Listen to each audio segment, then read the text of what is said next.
Takes off. And the freshman gets the corner. It's a foot race. Knocked out at the one. Now you see the talents. This is 365 Sports, powered by Sikkim365.com. Toafili in motion. Got a man down the sidelines. It's him, Toafili, and he is off. One man to beat, cuts it back, and brought down to the 20-yard line by Sheridan Jones. They're going to say touchdown. He landed on somebody. Toafili with a magic act, and they're calling it a touchdown. 365 Sports is presented by IdealMRI.com. High-quality MRIs for $497 or less. IdealMRI.com. Your health is important, so is your budget. Here's Edwards with a lane. Donovan Edwards down the sideline. Gets past Ransom. Donovan Edwards. Touchdown, Michigan, the Don. 365 Sports is also brought to you by Texas Farm Bureau Insurance, protecting Texans since 1952. Looking for an option to the end zone. He goes. Touchdown, Canes. Jacoby George. Have you subscribed to our YouTube channel? Search 365 Sports on YouTube. Brought to you by TFNB, your bank for life. This time in the shotgun. Play fake. Aller to the end zone. Touchdown. Penn State.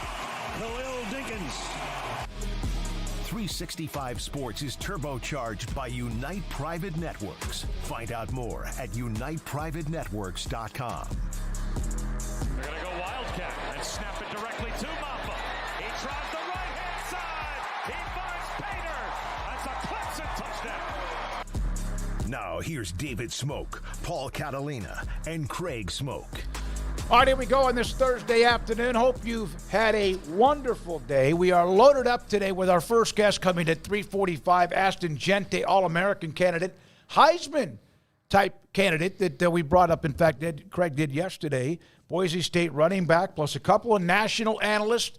Jake Butt from the Big Ten Conference played at Michigan. Connor O'Gara from Saturday down south. And then also UTSA football coach Jeff Traylor, whose school made a decision on a couple of players today, and the legendary Phil Steele. Paul, you've interviewed him. Craig, you guys have had him on the show over the years, I believe, and he is a walking encyclopedia. You pick up his magazine, and we've had it on the table here for the last couple of weeks. I thought today, of all the times I've ever spoken with him, he was as natural as I've ever seen him as far as his information. I've heard maybe 6 minutes of the interview that you did, Smokey. I can't wait to hear the rest of it. He was great when I had him last year, and he really is an encyclopedia. All right, how's this for a convention? We just put we sell it to sports fans. We put Norm Hitzges in one room and Phil Steele in the other, and then that's it. Yeah. Like they could just talk all day about different things. Like, come back at 3, Norm's going to talk about the NL West like you've never heard anything. And at 3, Phil Steele will be discussing why Maryland and Rutgers are potential Big Ten champions. Well, he did discuss Rutgers, which I know we've done quite a bit, but he discussed why Rutgers today. But, Craig, I think he probably hit on about half the Autonomy 4 schools. And then we had a nice segment at the end when we discussed Memphis and Boise and UTSA and a few others. Yeah, that's great. Look forward to hearing it, I guess, later on in the show. But, yeah, Phil Steele does a good job and has for a very long time now. And when you hear his name get mentioned, that just means it's close to football season. And his magazine's coming out or is out. And so that's obviously got some competition. We've talked about some of the other magazines that have been out. But Phil Steele's is always one of those that kind of sits at the top for a lot of people. So always good to hear him, and look forward to hearing what he has to say on a variety of topics. So Heather Dinich today with an article about, and Ryan Day at Big Ten Media Days discussing about the possibility, Kirby Smart discussed this too, about playing in a conference championship game. If you're in that game, and obviously if you win, that's going to solidify who you are, and that's also a part of the automatic bids, but that is there a way that playing in a conference championship game is worse than not playing in a conference championship game. And that's why Ryan Day is making sure, and Tony Petitti agree with him, that winning a conference championship game, yeah, there's automatics, but it should be more than that. The seeding and who you also are scheduled to play, that it should be a big deal to win the conference title, which I've always thought it was, no matter what they do with the playoff. Yeah, I think that's true. I think what the message that Ryan Day wants to get across, and he can't say this out loud, is it's more important for us to win the conference championship than it is for us to beat Michigan, especially now. If we beat Michigan and win the conference championship and win in the playoffs, that's more important, and because the fans are going to have to get used to the fact that if that's the only loss they have, it's not the end of the season anymore. And that's the thing that Ohio State fans are going to have to get used to, or fans of any big rival. And it does take a little bit of the sauce off it in one way, but it's a good thing in the long run that, look, you can still overcome those things. So, yeah, I think conference championship, especially getting that bye, will be really, really important. And then when they find a way to play home games in the second round too, it'll be that much more important, because I do think that'll happen eventually. So I don't quite understand. What is his argument for or against the conference title game? He is saying that, like what Paul mentioned, that the way the conference championship, it's an automatic berth. So obviously, if you win the Big Ten, you're in. You're going to be one of the top 4 seeds or whatever. But that winning the Big Ten championship game is more important than if you beat Michigan the week before, which is hard to fathom. And you can lose to Michigan and still play in the Big Ten championship game. So he's concerned about the fact that there are some teams that may look at getting an off week instead of playing in the conference championship. Maybe not being a part of that is an advantage to those who play in the conference championship. I don't know. It seems like pretty straightforward to me. If you can go to the conference championship game and win and you guarantee yourself a spot and a bye in the first round, like, yeah, that's important more so than anything else. Or maybe I'm just missing something here. I think what a lot of people are saying is if you're in the SEC or the Big Ten and you're going to get 3 teams in 90% of the year. You wouldn't rather have a bye? Yeah, like they're saying, well, maybe it's an advantage that you don't have to, like, you'll get a bye anyway if you don't have to play in the conference championship game because you're in the playoff. But that to me is rolling the dice a little bit, and then like, okay, so you'd rather not have the conference championship and maybe but you get the break because you didn't play for the conference championship, as opposed to having a conference championship, beating somebody really good, and guaranteeing a bye. Yeah, I mean, what's this conversation? Yeah, I don't understand. But that's conversations popped up, and like maybe it's better if you're third than you're second in the Big Ten. You're like, I don't know. I mean, maybe I'm taking crazy pills, but that just seems kind of straightforward to me. That I would rather play for a conference title, because that's what you play for, partly what you play for, win my conference, and get an automatic bye, assuming you're one of the top 4, of course, rather than... He's also discussing why play the conference championship game. Right. I mean, I get that discussion. I don't get the whole, like, let's not play in the conference title game. It's kind of like the NFL, let's shut it down argument. You know, I think playing for the stuff you get way more guaranteed. Yeah. What he's saying is there's ways that there could still be a little bit of a loophole if you're not a part of the conference championship game, might be an advantage.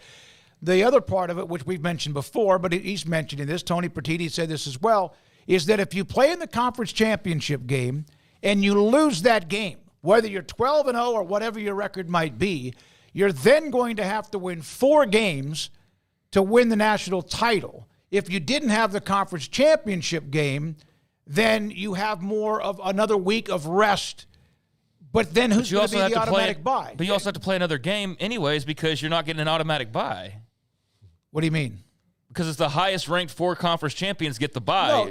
So you're saying just get rid of the championship game? Yeah, that's okay. Well, that makes sense. Not let's try to not make the conference championship game, and like that part didn't make any sense to me. But eliminating the conference championship game, is that the discussion? Okay, that's clear cut. It's a discussion, but it's a waste of time because the money that you get for being But the conference makes tons of money. Right, I get let's not play or play but the way I heard it at first was like trying to dodge it to then get like the elimination of the conference title game. I don't have super strong feelings on that one way or the other. I understand where some of the conversation is coming from. I think that's a pretty big game for every league that you'd suddenly be taken off of TV. I don't know how much that the partners would love that, but they all have to have these conversations, and I know that's one of those elements that has been bandied about as far as does it have a place in the future or not. So, I guess that conversation continues on, and I'm glad I could finally understand kind of where he was coming from. Kirby Smart mentioned last week, and he mentioned this even a month or two ago, that if you are the conference champion runner-up, that it would be better to be the third-place team in the conference and not play in the conference championship game. That was what he brought up, too.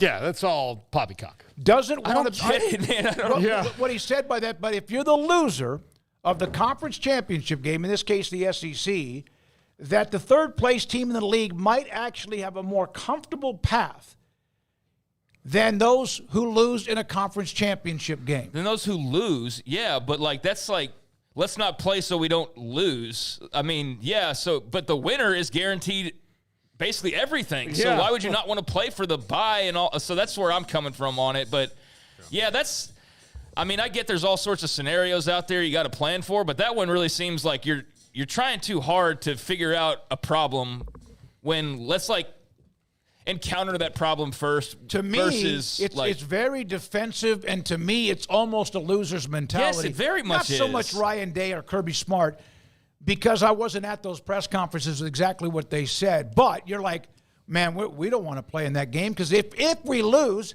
you're Georgia and Ohio State, for God's sake. Okay, here's the thing. So the whole deal is if you lose the conference championship game, you might be in a bit of a pickle, right? Mm-hmm. Then win the conference championship game. Like, what the hell are we talking about? If you play in the conference championship game or not, you're going to play one more game than everybody else other than those who don't make it, but you're going to get a chance to have one less game if you win that game. That's the thing. That's the trade-off. Yeah. Like, win your games. I mean, there's cost for losing. So if you get to the conference championship game, you're really good. You probably have a spot in the playoff as an at-large. Sorry you have to play the first-round game, but you didn't win the game to get the bye. So if you don't have a conference championship game, which is one of the arguments, that's even stupid to bring it up because that's never going to happen. But that's clear-cut because then you can say, all right, well, we avoid the risk of, maybe not having 4 teams in because we, self-protect. Alabama doesn't beat Georgia and give them a third loss, and suddenly they're not. I mean, I know that would not happen, but they'd be in with 4 probably. But they'd sneak ahead of Florida State. Probably, yeah. They'd be ahead of the Big 12 number 2 team in most cases, and that's somewhat tongue-in-cheek, but not really. But yeah, it seems pretty clear-cut to me. If you're scared about the conference championship ramifications, I can get into the conversation about eliminating it entirely, but the spinoff conversation about losing and how that can screw you over. Well, I'm sorry, but that's what comes with losing games like that. That's the alternative to not winning the game. And so, yeah, I feel like now teams are so self-insulating every loss and it just feels like we're getting to a point where the Ohio States are going to soon be justifying how 5 losses is okay but that's kind of where it is. Okay. The Dundees, I think what he's also saying, if you are, let's say you have 3 10-2 teams in a conference. Okay. Third-place team is basically locked into the playoffs, whereas the team that loses in a conference championship game could knock themselves out. Okay, that's a very fair argument. By playing that extra game. I'll give you an example. But the very first year of the Big 12, Nebraska lost to Arizona State in 96. They were 2-time defending national champions, but they lost that game. Then ran the table. Then they played what was a heavy underdog in Texas who had James Brown and won the game, stunned the world. They won the Big 12. Nebraska was knocked out of the national championship game. It's happened before. They aren't the only one, but that's when they started playing. I think the SEC already had theirs for 2 or 3 years prior to that, but that was the example. And Osborne brought that up, is that by playing a conference championship game, back then when there was no playoff, you're risking the chance a team that is ranked 1, 2, or whatever in the country of losing the game and not playing for the national title. Well, I would think What happened to Kansas State in in 98? Yeah, I don't think that's going to be an issue anymore with the 12-team playoff. No, that's what I'm saying. And look, if the team that's second in your conference is like that Texas team that had 3 losses, 4 maybe. I mean, they were not. They were like, it was not a banner year until that moment. They got hot at the end. Until that 4th down, it was not like. It was not a banner year. They won the game by 10 points. No, it wasn't but like they won by a kick. No, but that 4th down changed the perception of the year, because at the beginning of that year, that was the first time that when you took a sip of Makovic juice, you were like, Texas fans wanted him gone, and then they beat Nebraska and reprieved him for a year, and then eventually Mac Brown comes in. Yeah. Let's get back to now. But in that. My point being, in that situation, Texas wouldn't have, if it was a 12-team playoff then, Texas's only hope would have been to win that game. They wouldn't be mad about playing it either. All right, there's no divisions. So the 2 teams playing aren't going to be 5-loss teams in one. It's not going to be like the Eastern Division champ where the Eastern Division sucks and that team has 3 losses and they're these are going to be unbeaten or 1 loss. They're fortunate that it's not the Big Ten where, like Ohio State, Penn State, and Michigan are all grouped together, and that way, Iowa gets to go and play. And I'm not trying to single them out, but we see that where you don't see the 2 best necessarily playing in the divisions. Right. So there's no divisions. You might have so 3 odds, teams in the other divisions. So the odds of it being a 3 or 4 loss team is very low to begin with. Right. Texas was 8. They were 8-5 that year. I get where he's coming from, but to me, it seems if you are one of those teams that, I don't know how you even get into that game to begin with because it's the top 2 ranked teams. Yeah, I'm still. It's going to be interesting to see what happens if you do end up. And I know we say this and it never happens, but if you do end up with 3 teams that are 12-0. Yeah, I mean in a conference. I think you're getting in, but I don't think the team that loses is getting knocked out. No, that's what he's worried about, though. Is all right. So last week the SEC and Greg Sankey and coaches even Nick Saban was talking about the number of teams in the SEC that should or probably will be a part of the 12-team playoff. Matt Rule today, Nebraska football coach. I think 4 teams from this league, the Big Ten, should get into the college football playoff every year. This is the best league. This is the NFL. Hold on. This is the NFL of college football in my mind. We stretch from coast to coast in different time zones. Oh, my God. The first 5 things I wanted to say to Matt would not be something I would normally say to a friend. But, God, no, Matt, no. Stop. We disagree wholehearedly. Why? Because they're not.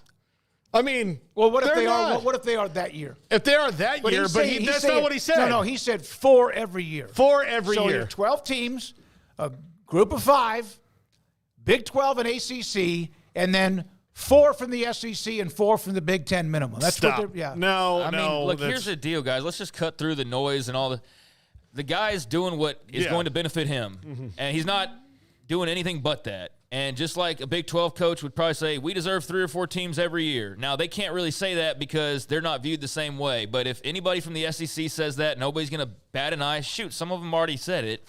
If anybody from the Big 10 says that, nobody's going to bat an eye because all they're doing is politicking. I don't think this is, I don't think there's anything but that. And I don't think he really believes that. But he has to say that because odds are that's what's going to get him in the playoff one of these years is having 4 automatic spots or something close to that. So, that's nothing more than just wanting what's best for you and not really worrying about the Big 12 or the ACC or the SEC or anybody else for that matter. You're politicking for your party, and that's all that Matt Rule's doing. And, I think he's full of it in that case because I don't think every year the Big 10 will deserve 4 teams. But I understand that he has to take that position because that's what's going to benefit him, and that's all he has to worry about. Of the 2 teams that are the best coming into the Big Ten, are the 2 best going into the SEC. Right now, who's a better combination? Texas OU, I'm talking about right now. Texas OU or Oregon and Washington. Texas and OU. Okay. I think. And, of course, with USC, it's kind of like, who are they? We don't know now. It's kind of like they've lost a little bit of their glitz and glamour. UCLA football coach Deshaun Foster was up on the podium today at Big Ten Media Days. We don't have the audio, but he was very uncomfortable. And God bless him, it's his first year. He got this thing like quickly with Chip Kelly headed to Ohio State. His opening statement, I'm sure you don't know much about our football program. We're in L.A. It's us and USC. I'm basically excited. Any questions? He was very, very, very nervous. I don't think he knew he had to make an opening statement. No, it reminded me of when I was at Stephen F. Austin, my first year. I was a junior there, and I had to get in front of a class and do a speech, and I was petrified. And I learned how you don't make eye contact. Look at the back of the room above the last head. But he was obviously unprepared to have to make an opening statement. That's too bad. But it was kind of an awkward situation with him. Yeah, I don't think he did. He also threw out that, we've got 110 championships. And, the first thing I thought was, how many of those 110 are in the sport that you coach? That UCLA is one of those schools who's going to throw that out there a lot, which is fine. We wouldn't be as badass as we are in the Olympics without UCLA. Yeah. Bottom line, it's great, but, when you're talking about your specific sport, you can't – John Wooden never threw a touchdown pass. So, maybe – Neither did the hundreds and hundreds of Olympians that they've had. Yeah. Mark Spitz didn't tackle anybody. I felt bad for him. He was not prepared for that or did not know exactly what he needed to do. But I wish him the best. Remember the poll we put up, the preseason from Cleveland.com? They were 15th, and that took my breath away. It was 15 UCLA, but they're in a transition year. Yeah, I don't really know what UCLA's done either to make you not figure they were going to beat. Yeah. Who else you putting – Rutgers isn't a kick them to the side team anymore. Phil Steele mentions that their schedule, UCLA, compared to how it was very easy based on strength of schedule last year compared to this year's schedule for them is going to be very difficult. Let's put it this way. They're not a powerhouse traditionally anyways. No. They have one national title. It was in the 50s. And so, it's not as though they've been hanging banners with regularity to begin with. They're in a new conference. There's a lot of new going on. They have a new head coach. I don't think they have a lot proven in terms of their talent level at the biggest spots. I think you're still kind of feeling that out a little bit. So, where else are you going to put them? You're not going to put them in the upper half just based off reputation, especially with all of those new things. So I get where you're coming from, but I don't know. I would have been more shocked to see any of the other three teams that low. UCLA, I just kind of assume that, they're going to be towards the bottom for starters because you look around and who are you not taking over them at this point? And you would have said maybe at one point in time it would have been Rutgers, but not this year. Are you taking them over Iowa? No. Nebraska? No, not right now. Northwestern, sure. That school you could put up there, but beyond that, I think UCLA towards the bottom just makes sense. But as far as the Deshaun Foster incident, the whole statement gone awry thing, I feel bad for him, and very clearly has some work to do as far as public speaking goes, and just, I guess, kind of knowing how things work and knowing, how the opening statement and all that sort of operates, and just getting his nerves in check is what it sounds like is part of what he needs to work on a little bit. But, that's who knows what happened right before that, who knows. But clearly UCLA, which is a bunch of very smart people, thought he was good enough to lead their football program, and I think that speaks more volumes than having a nervous press conference. So we'll see. But, it was not a great look, and it was embarrassing. I'm sure he's going to get some ribbing for that, but hopefully he can calm his nerves and, I hope he's fine. Be better about that. All right, so they have LSU. LSU plays both the California schools, USC and UCLA. They have LSU, Oregon, Penn State, back-to-back-to-back. And I'm not even including some of the middle teams that might be a little bit better or not. And then they also play Washington and USC. And then on top of that, they have Iowa on their schedule too. So Indiana, Nebraska, teams like that we don't know much about, at least at this particular time. Man, Minnesota, UCLA, what a sexy conference game that's going to be. That's almost as good as Cal Wake Forest. It's just random. So Zach Barnett had this note. 6 Big Ten schools will play twice this year on Fridays. 6 of them will not. And guess which one of the list is Michigan, Ohio State, and Penn State? They're the ones that are not going to.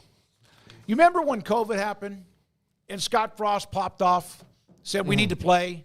Yeah. And then they redid the schedule and gave them – and listen, they were overrated, and he didn't do a good job there. but he went against the grain, remember? Mm-hmm. And the commissioner crushed him when in the end, he really wasn't wrong. They played, but they ended up, their schedule ended up with basically the who's who of the Big Ten at that particular time. That's what the Big Ten does. But protecting Penn State, Ohio State, and Michigan in 100,000-seat stadiums to not play on Friday nights, to me, if you're going to play Friday nights and gain some traction, why would you not want one of them to do that? Well, because they don't want to. There you go. And Tony Bettini didn't say, this is just the random draw of how it happened. This is what NBC wanted. No. I'm pretty sure NBC and Fox are like, bro, can we get one of those? I'm like, no, they're not going to do it. They were already mad enough about playing some games at night, if you remember, with the new NBC contract of those 8 o'clock Eastern kickoffs. They were mad enough about that. So I do think this is probably that. But Tony Bettini didn't make any bones about it. I mean, he said, look, those are stadiums that are different. We want to do that. Nebraska, though, also has a pretty damn big stadium. They're not protected in it, so they need to start winning, and they can play on Saturdays if they want to, too. Yeah. But I do think it's going to be a good showcase for them in a team that's improving. It helps if they're better and they win games, and people can see it because it's the only game. Yeah, so I think that's good. But yeah, at least to Tony Bettini's credit, he didn't give what would have been the Kevin Warren answer of oh, is it? It was an algorithm. We didn't know. I didn't even know. Yeah. Well, that's weird. All right, well, we'll talk about that never. Yeah, I mean, I can respect just being straightforward about what the logical choice is, but I also think it's kind of BS if you're the rest of the league that 3 schools get protected and don't have to play on Fridays while everybody else is subject to it. There's actually 6 schools, but they're the three of them. But they're the 3 that are protected. And so, I mean, I get why, but I also think you're kind of rigging it to where it's more of an unbalanced playing field. How do others have to deal with that, but Ohio State and Michigan and Penn State don't ever have to deal with that? Just seems like a bit of an unfair advantage, no? Based on good history. Mm-hmm. So you don't even have a totally balanced schedule in your league because you're giving 3 teams specifically a graceful assist to not have to do what everybody else is going to have to do at some point. If you take advantage of those Friday games, and if you're not one of the alphas, then you know what? Use that extra day. If you play and win on Friday, use that extra day as an extra day to heal, practice, prep, whatever, and take advantage of it. 6 teams are not a part of it, and 3 of them are their 3 biggest stadiums. Yeah, I think, what you said makes sense, but they're very clearly doing that intentionally. They're unbalancing their own schedule. And not apologizing for it. No, and so I respect them not apologizing for it, but I also think that needs to be called into question a little bit of so are you going to rig it up now in the SEC to where LSU's, they don't have to play, I don't know, that's not a great comparison, but how are we going to finesse these schedules to protect our biggest brands to ensure that they're all in the playoff every year is what this sounds like stepped towards. Yeah. And that's what I have an issue with. Okay. Mm-hmm. So I know in the SEC it'd be harder to do that because you couldn't really have just that specific traditional group of 3. But that sounds exactly what they're massaging the schedule, giving more of a benefit to the bigger schools that have the better chance to get into the playoff to begin with. And I just feel like that's not what we're supposed to be doing with this whole thing. Here's a quote. The Big Ten's Big 3 won't play on Friday games. Look, there are just traditional places that want to play more on Saturday. We understand and respect that. You mean to tell me Nebraska's still not a traditional place? That's a BS quote, man. That has an amazing run. I get it that Oregon, Washington, USC, and UCLA's not in this because they're home. It's hard for them to have a home field advantage and, as big as the Rose Bowl is. But Oregon, Washington, USC, shouldn't they feel the same way? And now they've played a lot of Thursday and Friday games, so they're tougher about it. Here's another thing, though. Here's another thing about it. Forget about who's in it and not. Yeah. Here are the games. Illinois at Nebraska, they're right next to each other, basically. Mm-hmm. Washington at Rutgers, cross country. Mm-hmm. Michigan State at Oregon, half across country. Northwestern, Maryland, that's somewhat close. Oregon at Purdue. Rutgers at USC. Iowa at UCLA. UCLA at Washington, that's a same time zone. And then Purdue plays at Michigan State, which is pretty much in the same neighborhood. So there's 3 or 4 East Coast to West Coast or vice versa type matchups. Yeah, I mean, I'm not even really worried about that. I'm looking more at Michigan State plays twice on Fridays, but their rivals say, oh, well, we can't do that because our stadiums are packed on Saturday. That's a bullish, made up. I told you not to ever cuss. I mean, that just, if I'm Michigan State, I'm playing twice on Fridays. Like, did I just join this league? Yeah. Do I not have any cachet that's whatsoever? Exactly. And they said that to some of the originals. So again, you're Petiti, and you are rigging your schedule to benefit your three biggest brands and intentionally hurting others a little bit more, but you don't care as much about them because they're not your three biggest brands, even though they've been around for a while. But what about them playing on the road in not their stadiums, like someone that's got 70,000 instead? Why couldn't they have done that? I mean, they could have, but that's not what he's. I get what you're saying, but that's why it's BS. His whole situation here. So yeah, if I'm anybody else in the Big Ten, I'm pushing back on that. I'm having a big problem with that. And if I'm anybody else across the country, there's not much you can do about it. But I'm definitely raising an eyebrow at that, going, wait a second. And I'm sure there's not somebody far behind who's trying to figure out how can we massage this to where we protect Alabama and Georgia and LSU from having to play on weeknights, but sorry, Vandy, you're playing on Thursdays twice, and that's what that is, and that just doesn't seem right in my opinion. But we'll see what the other schools have to say about that. Why I included it in our smoke stack here to open up the show. Now, a couple other notes. Texas Tech, we've shown some of the stadiums. By the way, there's a Houston fan that reached out to us and told Joseph Duarte the next time we have somebody on to make sure we tell all of the improvements that Houston's done with their stadium. We showed the scoreboard yesterday. There was much more. I didn't go down a laundry list. He and I went back and forth, and I realized he loves us, listens to us on a drive home every basically day. I hope he's out listening now. But he was asking about making sure that we understood there was much more than the scoreboard. We knew that. I just brought up the picture because of that. Here's Texas Tech. Joey McGuire throwing these out there today. There's the new scoreboard. And I know much more because on the other side you have the suites and all of what they've built on either side of that stadium. And, of course, even Joey has talked about the football ops and more. Where can I get my tortillas? That's what I want to know. Back there in the corner. That's kind of overblown, at this point. I don't think they do that anymore. Like they don't burn couches in Morgantown. Yeah. Like it's just kind of stayed around, but I don't think that's really I wish they would. I had no problem with it. Yeah, I mean, I think there's still some that, but it's just not like what it was in 2003. Yeah. It's like the Morgantown couch burning. It's like everybody still acts as though there's tortillas flying, and it's not like that any longer and hasn't been for a while, although I'm more than open to being corrected by some Texas Tech fans out there. But, I mean, that looks really sharp. They've been promoting the hell out of it.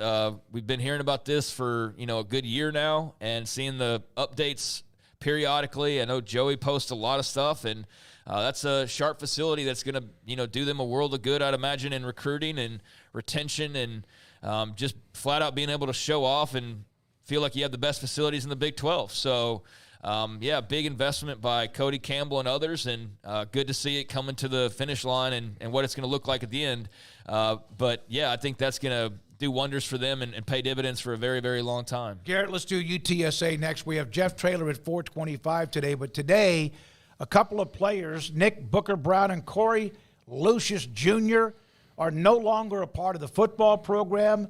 Vice President of Intercollegiate Athletics, Dr. Lisa Campos, and also Jeff Traylor, the football coach, releasing this conduct for all of our student athletes. We have high expectations.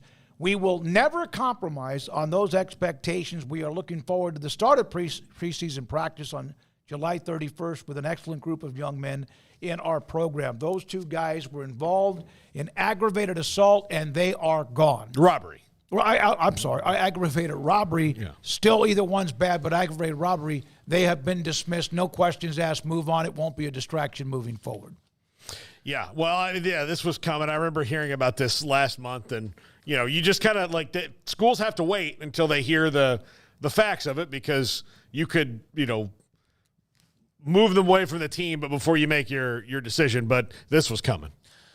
Dumb games, dumb prizes, aggravated robbery. Yeah, you're out of here. I don't care what the circumstances are. And if there's something else to that, then the courts can decide that. It's not for Jeff Traylor and UTSA football to be judge and jury. So take it out of their hands and go ahead and remove those guys. And that's just dumb-ish right there. That's just dumb. I don't know. I say hope you learn from it, but if you go get 15, 20 years in prison, I don't know. I don't know what awaits those guys, but I'll hope that they were innocent. This was all a big misunderstanding. If not, then justice will play its part. But that's a no-brainer from UTSA's point of view. They can be found to be in the end innocent, sure, but there's going to be at least something that led to being accused and arrested for aggravated robbery. So you would think that there's something involved there. Now, by the way, going back to the Big Ten just real quick, though, you wouldn't have the Friday night problem of, like, who's playing what and all this. And to Paul's point, like, yeah, then Ohio State can go to somewhere else and play, but I imagine that won't happen either.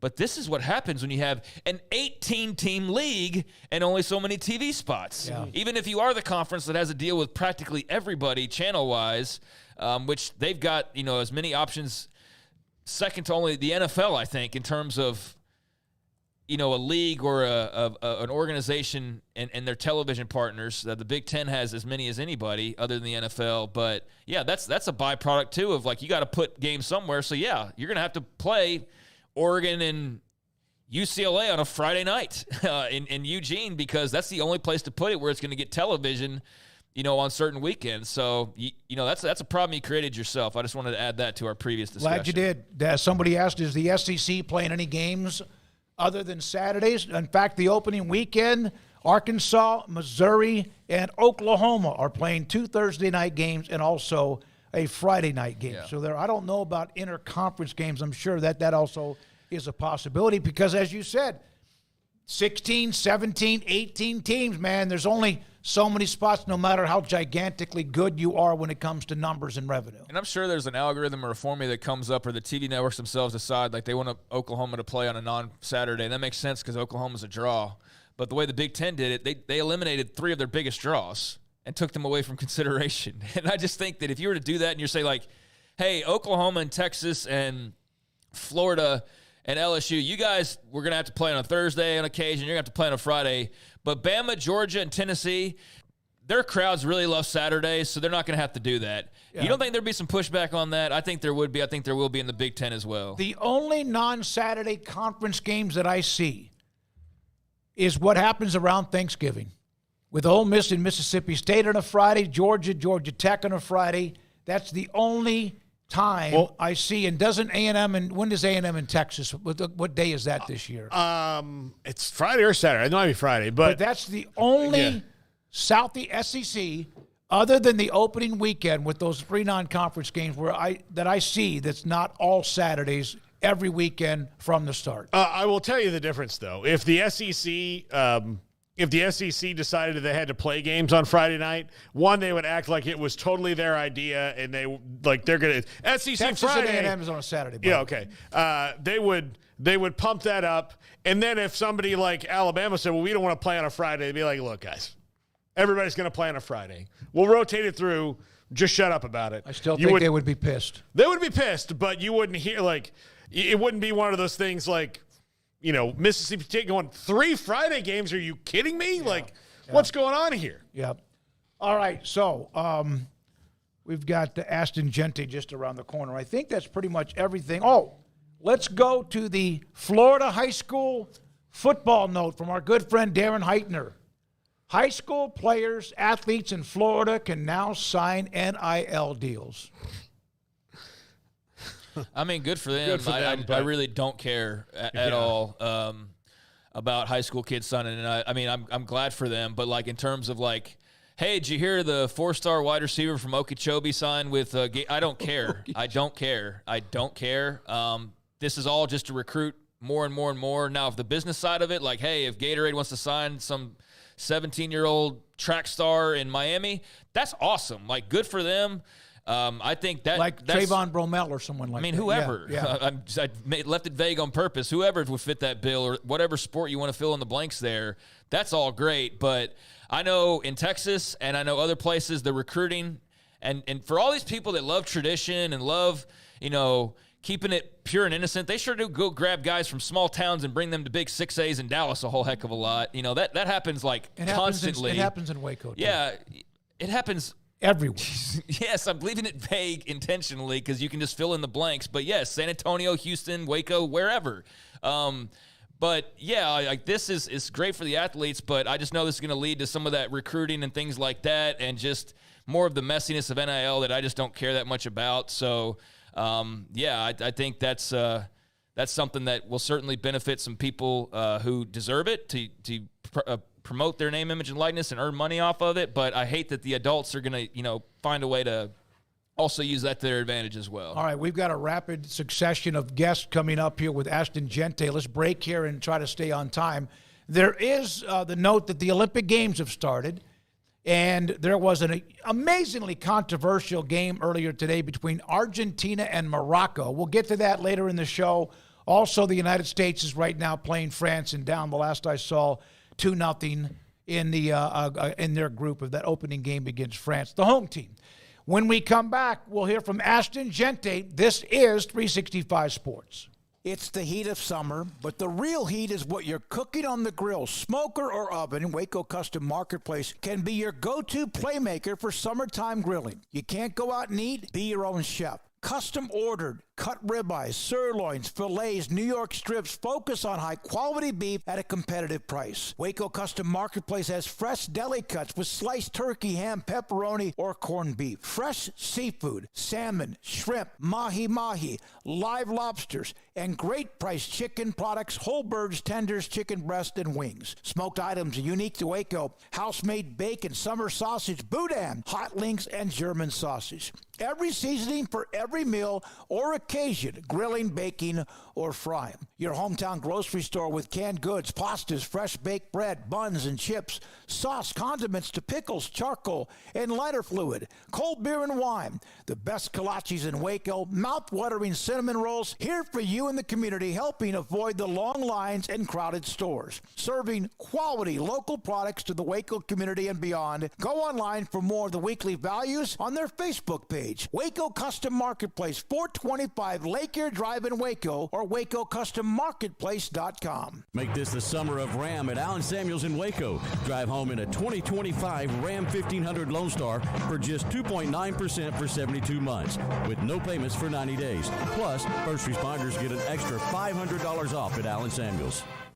At Ideal MRI, we feel blessed to be part of the Waco community. We're a small family business here in Central Texas. At times like this, the cost of healthcare has never been more important. And unfortunately, significant illnesses and injuries still occur. And that's why Ideal MRI is open and here to serve you through this difficult time. So if you need an MRI, ask your doctor about Ideal MRI. You can schedule online in minutes at idealmri.com or call 833-IDEAL-MRI.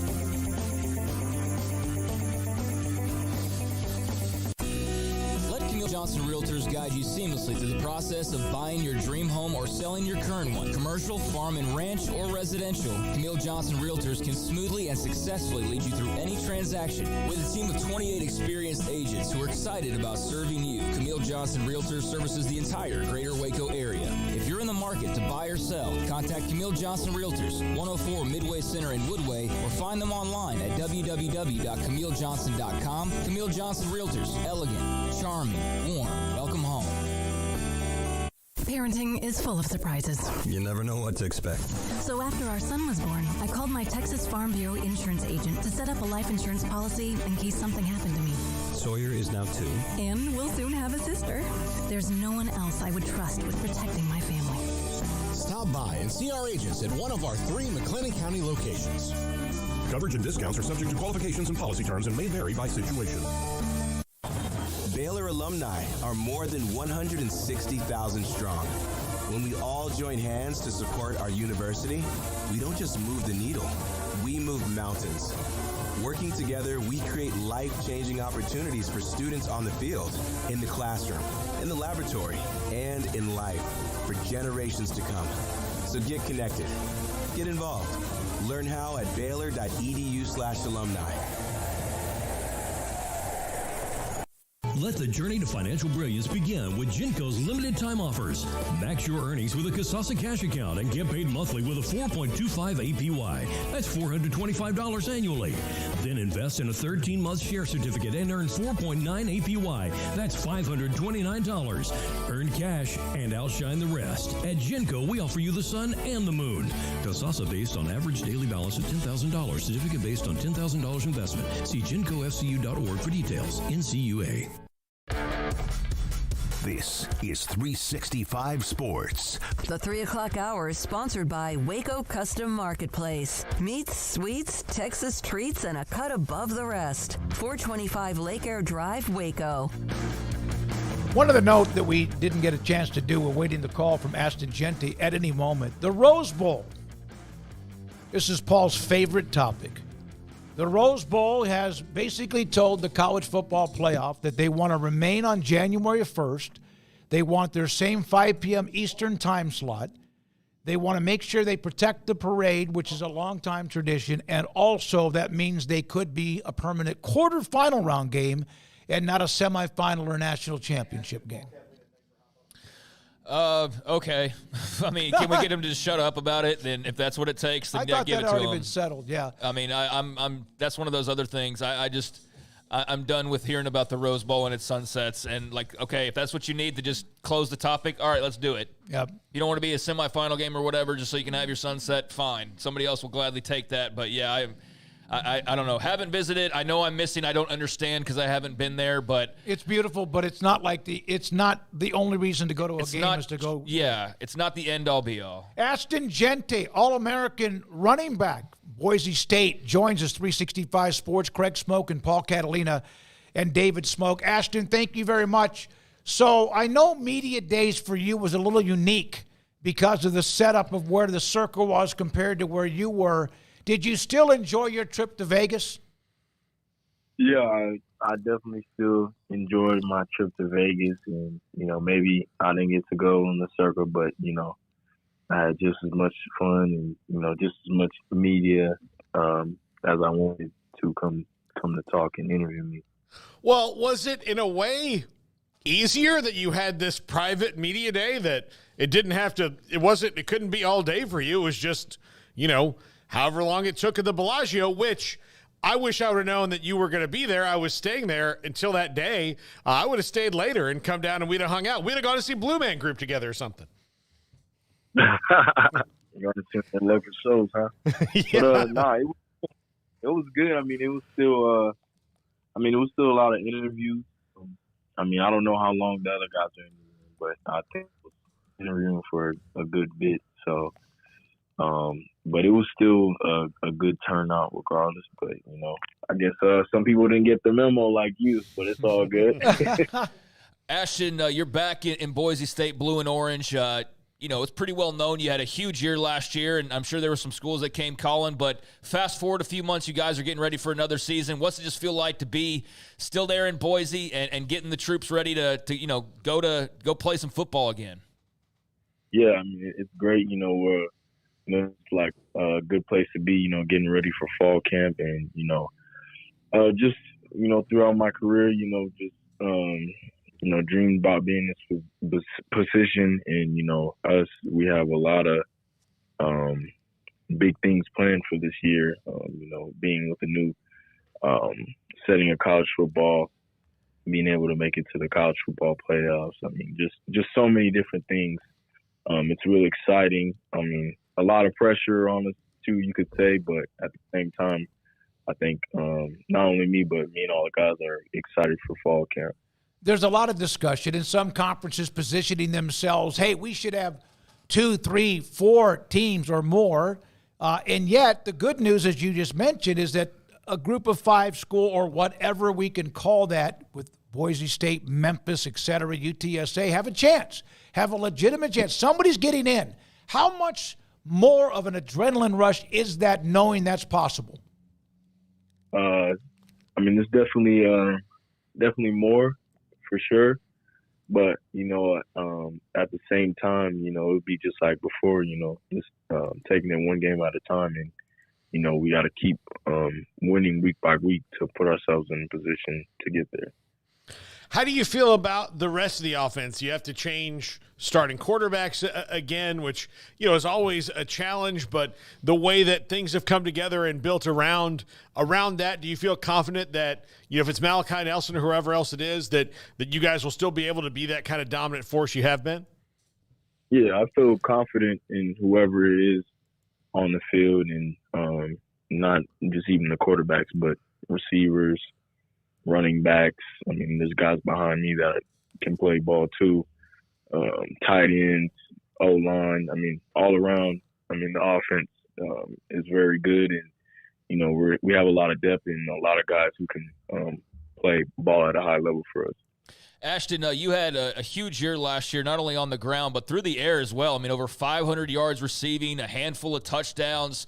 Do you anticipate being as involved in the receiving game this year? And just what do you attribute some of that success and having, the ball in your hands from a receiving point of view? Kind of just describe that and how that came to be.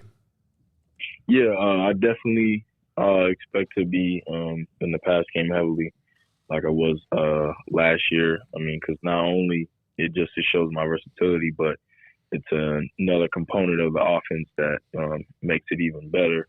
When your running backs can come and catch the ball out of the backfield, a lot of defenses will lose the running backs in coverage. So to be able to utilize that, I think is a big deal for us. And then just, kudos to our coaching staff and being able to use everybody's skills and, not leaving anything off the table. And, I'm just one example of that, but plenty of other guys who can do a lot of things and are versatile on this offense, and our coaches take full advantage of that. Ashton, we had you on this show the day before or the day of the Earl Campbell Tyler Rose Award banquet in Tyler, that you had earned an opportunity to be there, and we discussed how you had made the decision to come back, and a very selfless decision, because you could have gone to a lot of other places, and love the answer about why. But now that you've had the opportunity to be known even more because of last year, and it's about the team, yes, do you feel like that there's more people that know about you and watching you more closely this year than even last? I mean, yeah, I feel like for sure, definitely.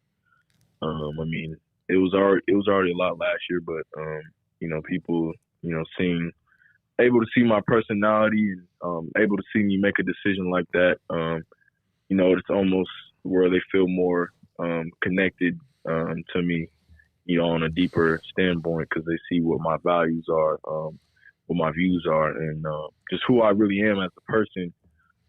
So I think, what I've seen just from fans and different people talking to me, I do feel like that, but not just for me, but for the whole team in general. That's how I feel. What kind of touchdown feels better? A 2-yard, pushing back, you versus me strength, and I beat you, or you busted open 75 yards and torch everybody?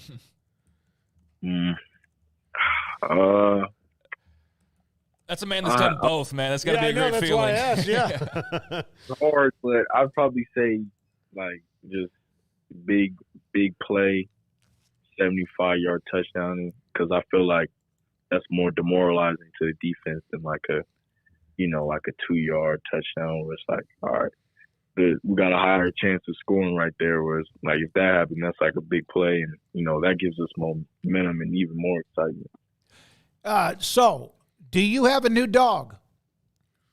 Yes, I do have a new dog. I was told you had a new dog, Coco. What kind of dog do you have, and is it a handful like you are trying to tackle you on the football field?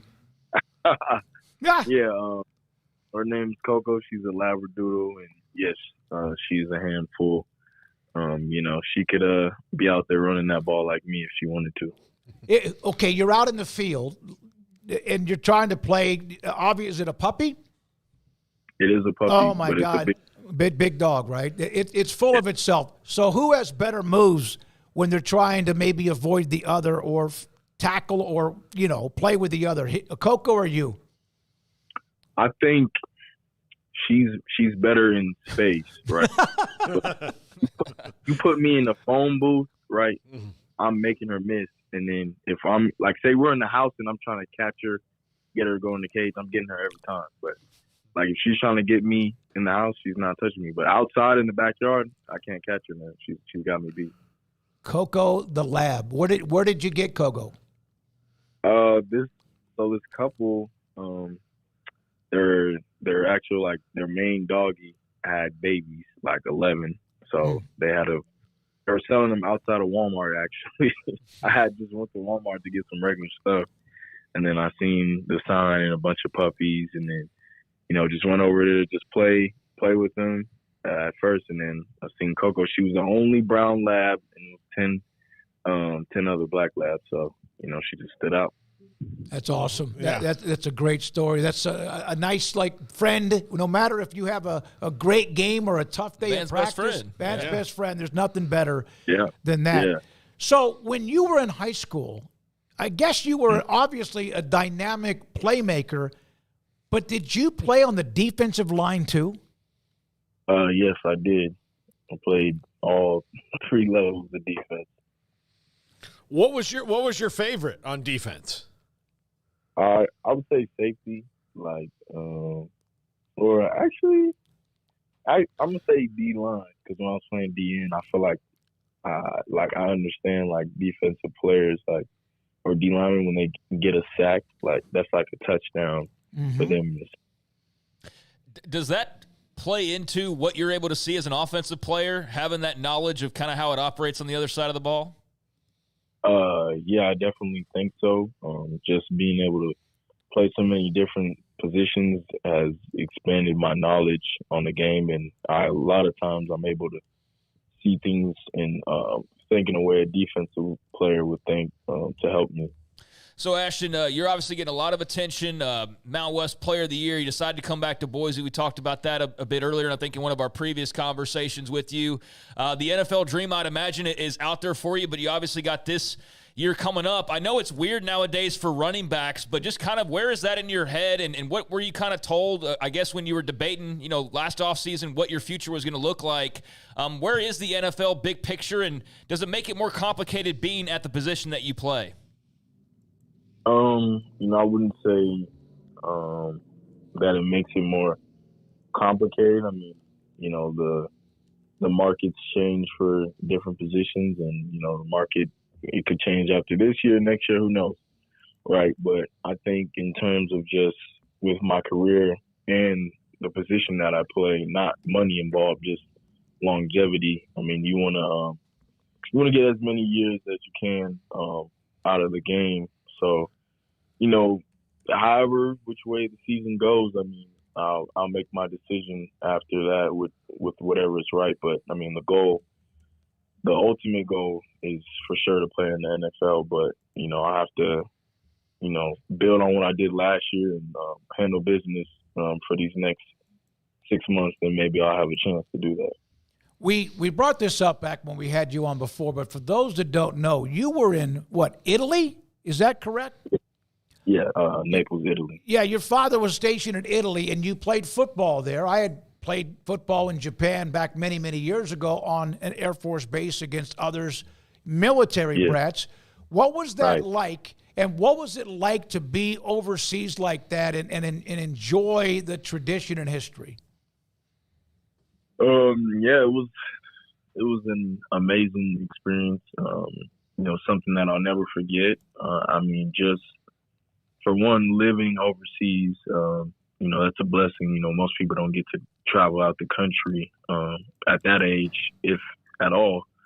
So just being able to experience different cultures and see a bunch of different things at such a young age, but not too young to where I was still able to appreciate it. But traveling to different countries to play football games, I mean, it was a good life, man. And I still look at pictures, videos, and stuff, and reminisce. But it was definitely a great experience. And if anybody ever has the chance to do it, I'd say go do it, man, because it's a once in a lifetime experience.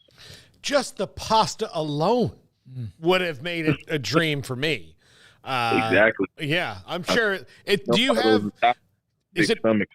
Yeah. Is it tougher to eat it now, like when you're in the States, because it's so different over there? Yeah, I would say definitely.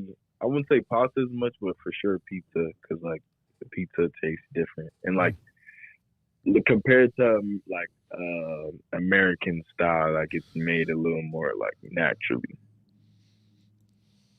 So the clock is ticking on workouts beginning. Do they start next week or the week after that? Yeah, fall camp starts next Wednesday for us. Do you have a chance just for this week? Because I know as an athlete, you're going to constantly be doing something. But do you have a chance to just have a day or two to decompress before it all starts? What do you do if you do that? Yeah, I will I got the weekend. So those are usually my decompressing days, even during this off season. It's still pretty busy, but usually anywhere from now, just chilling, playing with my dog, chilling, playing video games with my roommates, watching some TV, maybe go float the river or something for one last time for the summer. But just really just relaxing, getting my mental right and just getting my mind ready to have a great fall camp and then a great season. I hope you have a great season and you and the team do well and have that opportunity in the college football playoff. A long way to go. If someone has not been to Boise, Idaho, what and how would you describe the views, whether it's in the summertime or sometimes in the deep winter? I'd say beautiful, man. The mountains, downtown, the stadium right in the middle of everything. It's definitely top tier, especially I'd say during the winter, really, because with all the snow on the mountains, the snow around everything, like it looks really beautiful. It's nice views. Aston, good luck. We hope to talk to you again during the season, and then also following the season. Go take care of your business. Go enjoy Cocoa. I know you will. And thanks for your time today. We appreciate it a lot. Yeah, thank you for having me. Yes, sir. Aston Jeanty, Boise State running back. That dog will keep him going. Jennifer found Oreo, her border collie, now of 15-plus years, I think, walking into a Walmart superstore. It's an all too common place to get dogs. Yeah. The theory on Woodrow, my sister found Woodrow wandering around the neighborhood with a leash and a collar on when he was a little puppy, and I took him to the vet, and the vet said, "Do you want a dog?" And I said, "Yeah, we like this dog." And he's like, "Well, you've got a dog," because a lot like what happens here, it's very sad, is like college kids like Ashton would go into a Walmart and they'd see a puppy and they get a puppy, and then they call their parents and their parents like hell, you have a puppy. Yeah. And then they don't have any recourse, so they just like leave it in a neighborhood, take it out to, and that. So, but that's why I got a dog. So I think, you see the big boxes with the dogs, 4, 5, 8, 12 of them, the litter. Yeah, Jen's your daughter, for people that don't know that are watching. Yeah. Yeah, we just throw out these names, but yeah, she's a family member, and so is Oreo, and yeah, that was a Walmart parking lot puppy that ended up being a better dog than somebody who paid $10,000 for some custom, bred teacup poodle or whatever the hell they go for. I take Oreo, who was free, over a lot of those expensive dogs any day, 10 times over without even blinking an eye. So, yeah, you can find some real gems, and sounds like he sounds smitten. But he's a great football player, and I think got a good amount of attention last year, but still probably not enough because he didn't play at the biggest of schools. But he was tremendous, well over 1,000 yards rushing, double-digit touchdowns. I mentioned the passing game side of it as well, over 500 yards there, 5 touchdowns. So he was an all-around great player last year, and right there with, I think, 1 or 2, Ishmael. Now I'm going to blank on his name of all the time. Yeah, I'll say his name. 1,000 other situations I hit it. Ishmael Mahdi, thank you, from Texas State was the overall. He also played special teams, though. Ashton didn't return kicks and do all that. Otherwise, he would have been clear number one, like not even close. But Ishmael Mahdi had a great year as well. And I think there was maybe one more guy that was kind of in those lists with regularity, but it was basically those two. And so, I loved watching Ashton last year. They obviously suffered some losses, like his quarterback, Taylon Green's now over at Arkansas, for example. They lost a big receiver. And so they're going to have to make up for that. But I think that they're in a really good spot, and especially with him leading the way, he's bound to have another great year. I'm just excited to watch him play. I loved watching him play a year ago, and followed him closely because of learning that he was from Texas, or high school in Texas and all that. But just excited to talk to him again and have him be a little bit of a friend of the show, and hopefully he stays healthy and can maximize his potential. We have the rest of the 4 o'clock hour. Connor O'Gara will join us from Saturday Down South. Jeff Traylor, Jake Butt, Big Ten Network, loaded up. This is 365 Sports.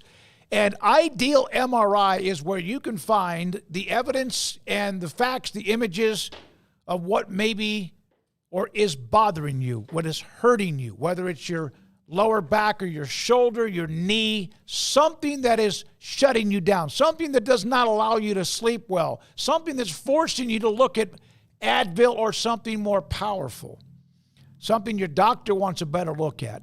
They have a state-of-the-art imaging machine. They will get to the problem. And then on top of that, $497 or less every single time they'll help file the insurance papers, so maybe less than that. $497 or less. The average MRI is $1,100. So you can do the math. You're saving yourself $600 or $700 minimum. And you'll find out what it is. Your doctor requests or orthopedic surgeon for an MRI. You suggest Ideal MRI. Dr. Rob Maxey and his staff have done an amazing job finding the evidence of what hurts and how to fix it, and also saving money at idealmri.com in the Central Texas marketplace off I-35 in Waco. Y'all listen up. Let me tell you something about group meals from Rudy's Barbecue. It's got all you need for all the folks you gotta feed, smoked meat, sides, and more. There's everything down to the tablecloth, just like the one that you see at the store. At a bridal shower, it's better than flowers. And a long business meeting, it'll pass the hours. It'll feed all the cousins at a family function. It's better than potluck at a church luncheon. Next time you need to feed 10 or more, call and order a Rudy's group meal. Next in line. With so many companies and policies out there, it gets so confusing shopping for insurance, and I never know if I'm getting the policy that's right for me. Luckily, I met the team at the Nitchie Group Insurance Agency. With the Nitchie Group, you can go to one company and get access to coverage options from many insurance carriers, and you get to speak to a real person about your specific coverage needs. With the Nitchie Group, I know I'm getting the right coverage at the right price. If you need insurance, talk to the experts at the Nitchie Group at 1-800-258-8302. Don Humidor, your home with a 48-foot walk-in humidor with the elite cigar brands from around the world, including the #1 cigar of the year, Aging Room Cuatro Nicaragua. Plus, they have the great brands like Macanudo and Artur Fuente, Rocky Patel, Aston, and so much more. CBD, great for sore muscles, aches and pains, sleep, Vita Dreams, and anxiety, mild depression, general health and wellness. Their staff very knowledgeable on the subject. Don Humidor in the Townwest Shopping Center off Valley Mills in Waco.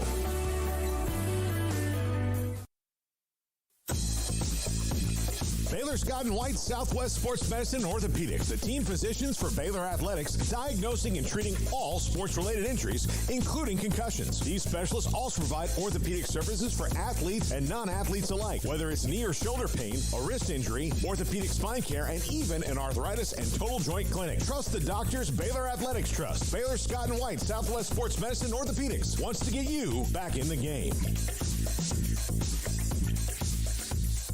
Waco Custom Marketplace is your hometown grocery store with a full-service butcher shop and bakery. Hi, this is David Smoke. The butcher shop can take your customized orders for seafood, pork, and poultry and custom cut your favorite steaks from bacon-wrapped fillets, sirloin steaks, bone-in ribeyes, boneless ribeyes, and even prime rib. Cut specifically the way you want, the thickness that you want. They're all delicious. They have Norwegian salmon, mahi-mahi, catfish fillets, sliced ham or turkey, variety of cheese, and several options of sausage links, and even regular jalapeno or cheese snack sticks. Fresh chicken breast or whole chickens, sliced bacon, pork chops, and ground beef, marinated beef or chicken fajitas, and always large briskets and tri-tip available, plus fresh vegetables. So the great product, customer service, and tradition continues at Waco Custom Marketplace, a full-service butcher shop and bakery, open Monday through Saturday. The Bauer family, Waco Custom Marketplace, 425 Lake Air Drive in Waco, or WacoCustomMarketplace.com.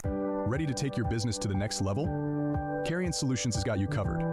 We deliver world-class IT consulting, including Quest On Demand and Migration Manager, M365 and Exchange migrations, Active Directory assessments, security hardening, and Windows Server upgrades. Our experts specialize in consulting, monitoring, support, and managed IT services. We promise vision, professionalism, and unbeatable value. Satisfaction guaranteed.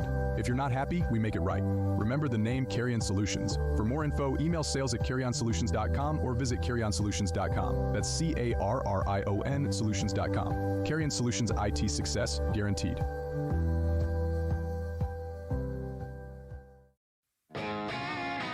Want to send a message to the show? Jump in the Rudy's Country Store and Barbecue chat room. 365 Sports, this 4 o'clock hour. Jeff Traylor around the corner. Right now, Connor O'Gara with Saturday Down South. Always a great follow and a hell of a show, too. He joins us on 365 Sports with Paul and Craig, David Smoke. Connor, thanks for your time. So conferences have media days to boast about everything they do. Has anybody, in your opinion, conference said something that kind of caught your attention that you want to call BS on? How about Jim Phillips? How about Jim Phillips, the ACC commissioner, coming out and saying that he has the most exciting collection of college football teams in America? Look, last I checked, the ACC did not add Oklahoma and Texas. The ACC actually added the likes of SMU, who is exciting in its own right, but still just one AP top 25 finish in the last, 35, 40 years, something like that. And then we're talking about Cal and Stanford, two of the most forgettable programs in all of college football during the 2020 decade. So I don't really know what Jim Phillips is talking about. It's just a weird choice of words to come out and say that he believes he has the most exciting collection of teams when I don't think you can look at anything the ACC has done in the 2020s and say that it's brag-worthy. So I guess you've got to say something, but that was pretty easy to be able to call out. Connor, outside of that, though, he did come out throwing fastballs about, keeping the league together, and he was a lot stronger than, say, a George Kliavkoff. What did you think about his attempt at saying that the league is bigger than Florida State and Clemson? Yeah, I get why he's saying it. It still doesn't change reality. Reality is if we found out today that the ACC had an ability to get out of the grant of rights contract, which locks all these schools in through 2036. If we found out today that was lifted, it'd be a free-for-all. And it's not to say that it's Jim Phillips' fault, because this wasn't a contract that he agreed to.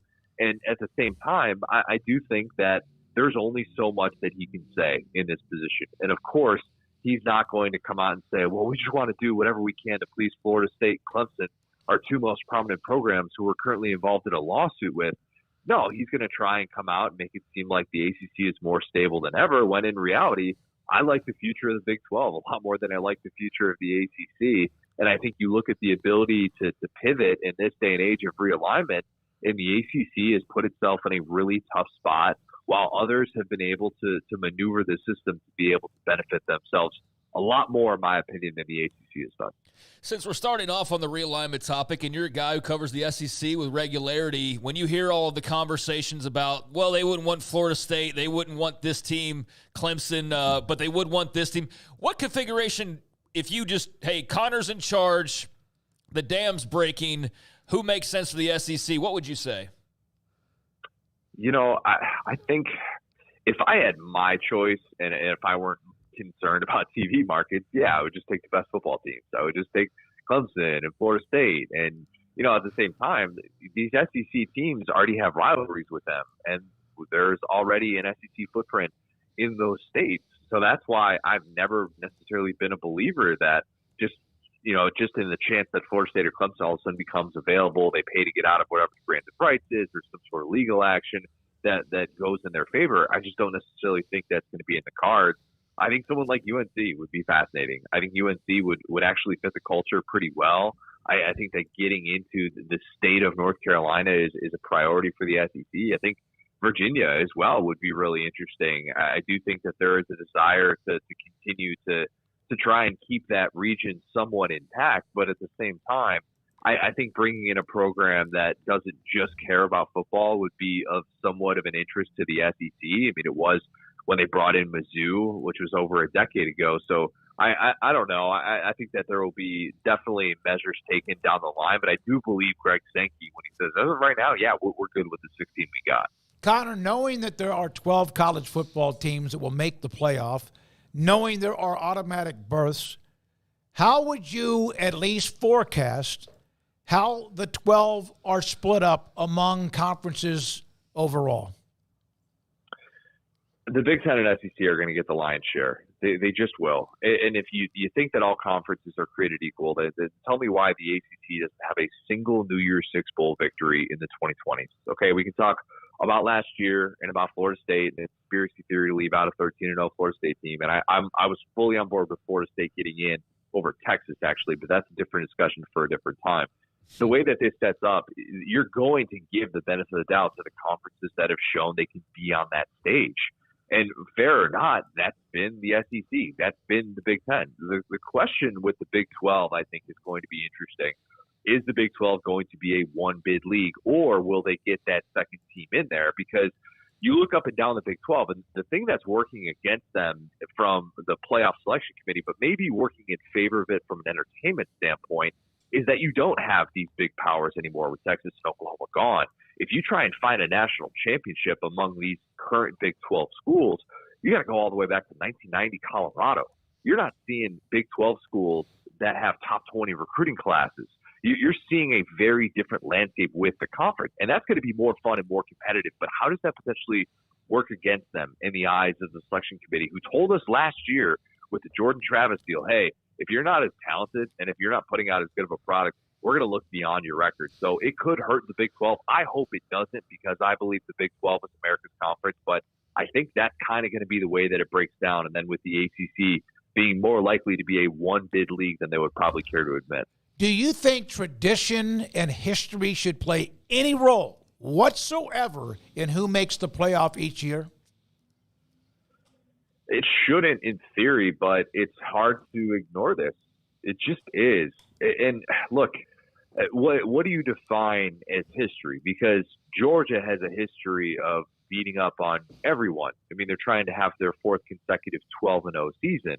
If you're saying history and tradition, Georgia has that in its favor, and it's going to benefit them at 10-2 as opposed to, let's say Liberty going 12-0 against just a train wreck, disastrously favorable schedule, then I would say, yeah, I'd want to side with tradition. I'd say that 10-2 Georgia is more worthy of getting in than Liberty, who doesn't have that, obviously. So it really all depends on how you want to look at this. Now, obviously, everybody's talked about the Bama bias in years past. There have been years in which you could have made a case against Alabama. I fully get it, but it's kind of hard for the selection committee to overlook who has won on that stage and who has been able to show that they are a good partner in terms of that TV partner, the all-important thing in this day and age, and who could actually get on that stage and give you a game. Because I'll tell you what they don't want. They don't want 65-7 again. They don't want Georgia TCU. They want to be able to put out a competitive product. And while I don't necessarily think that you default to that, I think it's harder to ignore that in certain circumstances. How so what's your I've heard you say in the 2020s, which I think is the most reasonable way to look at history of, if you're going to factor that in, it should be pretty recent.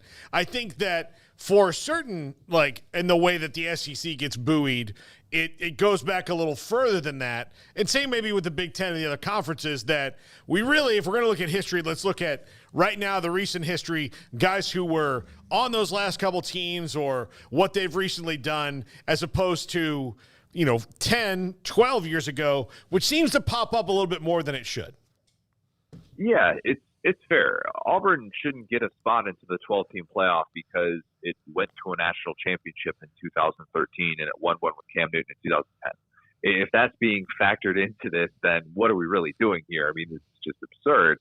But at the same time, it is going to be interesting. And I do try and do these certain metrics once the playoff polls start coming out on a weekly basis with the television show and all that stuff. And I try and keep track of, points, average margin of victory against Power 5 opponents, and what does it look like against teams that are currently ranked in the AP top 10, like just things like that kind of give you a better idea, because ideally the selection committee is going to have to overlook some of these things, and they're going to have to dig into this in different ways than they have in years past. That's something that we don't really talk about enough, is this hasn't really been that difficult to be able to pick the 4 most deserving teams to get into the college football playoff. I am a most deserving teams guy because whenever I hear someone say, just put the 4 best teams in, I'm like, all right, so go to Vegas, bet on the 4 best teams in college football, become a billionaire, and then tell me about your life on your yacht because you know exactly who the 4 best teams are. That's hot garbage. It just is.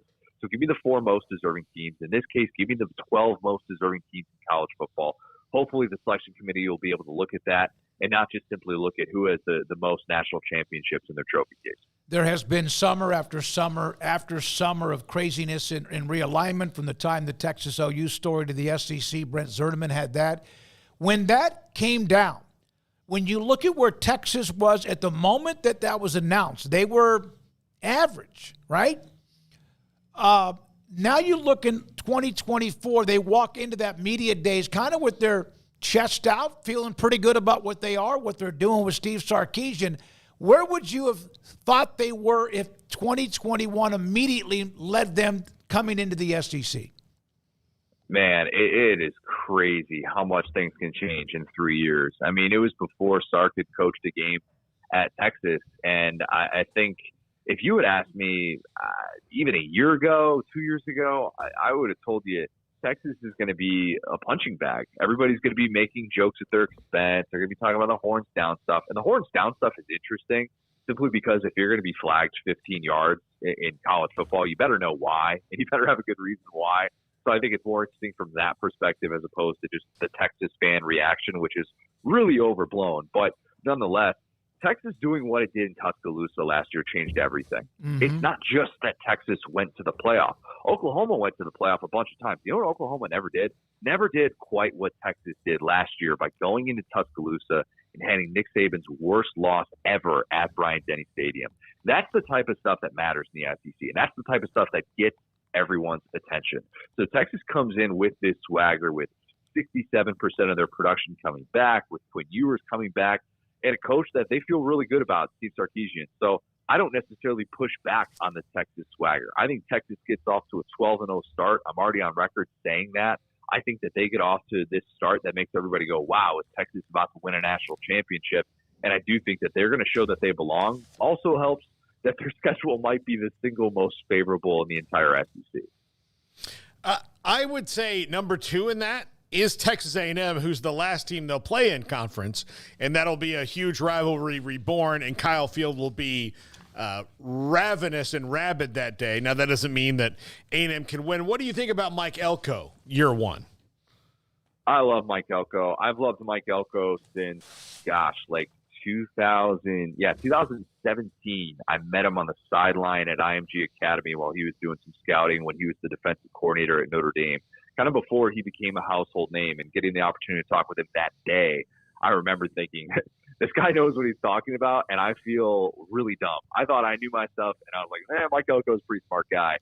And then, I had him on my show right before he was starting off at Duke, and I was a big believer in him then and thought he needed to get more credit for what Texas A&M did during that 2020 season, which was obviously Jimbo Fisher's best. And then you see the work that he did at a place that, let's be honest, just does not have that history. So, look, it wasn't the splashiest hire in the world to go, from having that buyout $76 million to getting a guy that was on your staff a couple of years ago. But at the same time, I do think that Mike Elko understands that place, and that is such a big part of the Texas A&M job, is understanding College Station, understanding how unique of a job it is, the resources that are available. I think he's one of the best defensive minds in all of college football. I think it's going to be a tough go early on. I think it's more of like a 7-5 type season in which they play competitively with all of those big marquee games at home.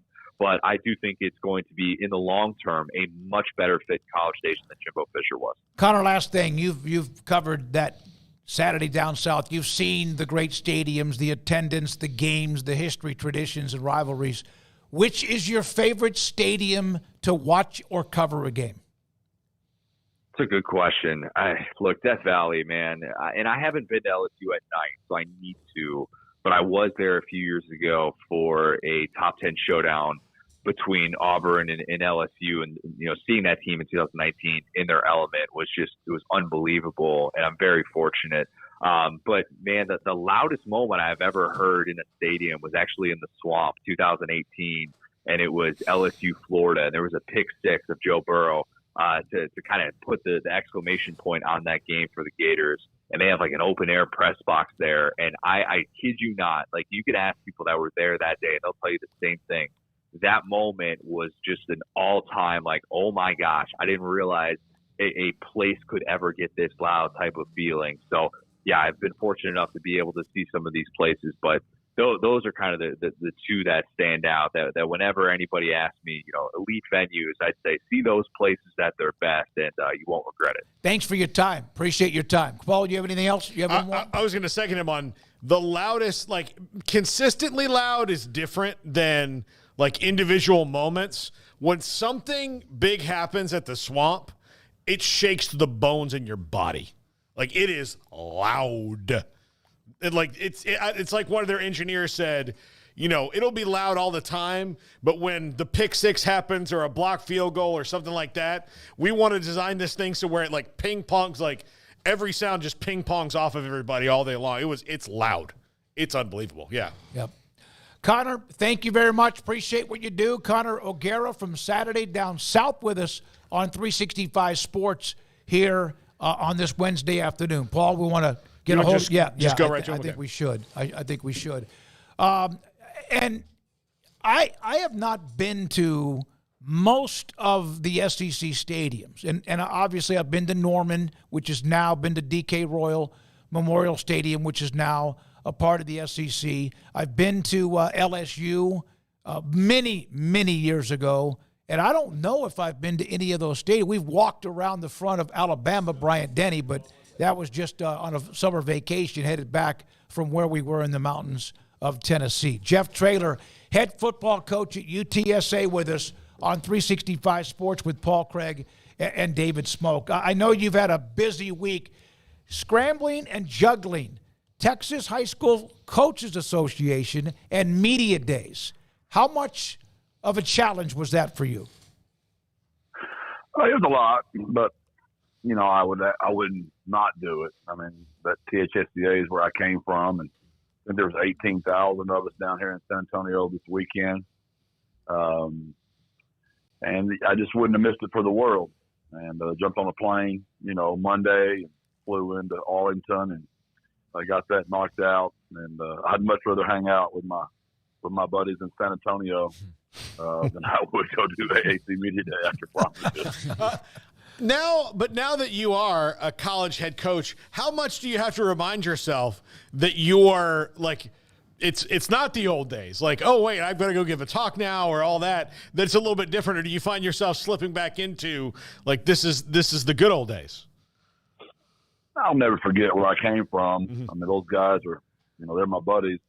We did a barbecue, and we had some sweet tea, and we talked some football at Pinkerton's barbecue Sunday night, and probably between 700 and 800 showed up, and we ate every bit of Grant's ribs down there and his brisket, and drank all the sweet tea as well. And then it started raining, and I had my video guys and girls take a video and a picture. Coaches and probably cattle in East Texas would be the only group that would stand out in the rain, continue to graze and talk football as they were drinking their sweet tea and just getting rained on the whole night. It was an unbelievable thing. Yeah, sounds about right. It does sound about right. Coach, in those conversations, I mean, I know there's a lot going on right now. For example, the Friday night games for a league like the Big 12. I know high school coaches have concerns about that overlap. But what is kind of the main one or two things that you hear most often in these types of discussions of just concerns or kind of where the game is nowadays? Well, for me, being a Texas high school football coach, and I understand how different our culture is in the state when it comes to football. And most people in the country think they know about it, but they really don't know about it. It's for Friday nights. It's for the high school. And nobody loves the Roadrunners more than the city of San Antonio. If we have a game on Saturday, we're going to have somewhere around 40 to 45,000 people. And if we have a game on Friday night, we're going to have somewhere between 20 and 25,000. Because half our crowd is going to be at Converse or Brandeis or somewhere in the city. And I understand it. I know where our place is, and I don't think we should mess with that. And I understand that's a decision made way above my pay grade. But I know we play North Texas and Temple on Friday nights. It'll cut our crowd in half because our city is going to be supporting, Alamo Heights and Smithson Valley, where they should be. So I know that part of being a head coach, there's decisions you have to make. We read the statement from you and Dr. Campos today about a couple of players that got sideways. Obviously you made the right decision. How much do you have to let things play out before you decide on a player being a part of the program going forward?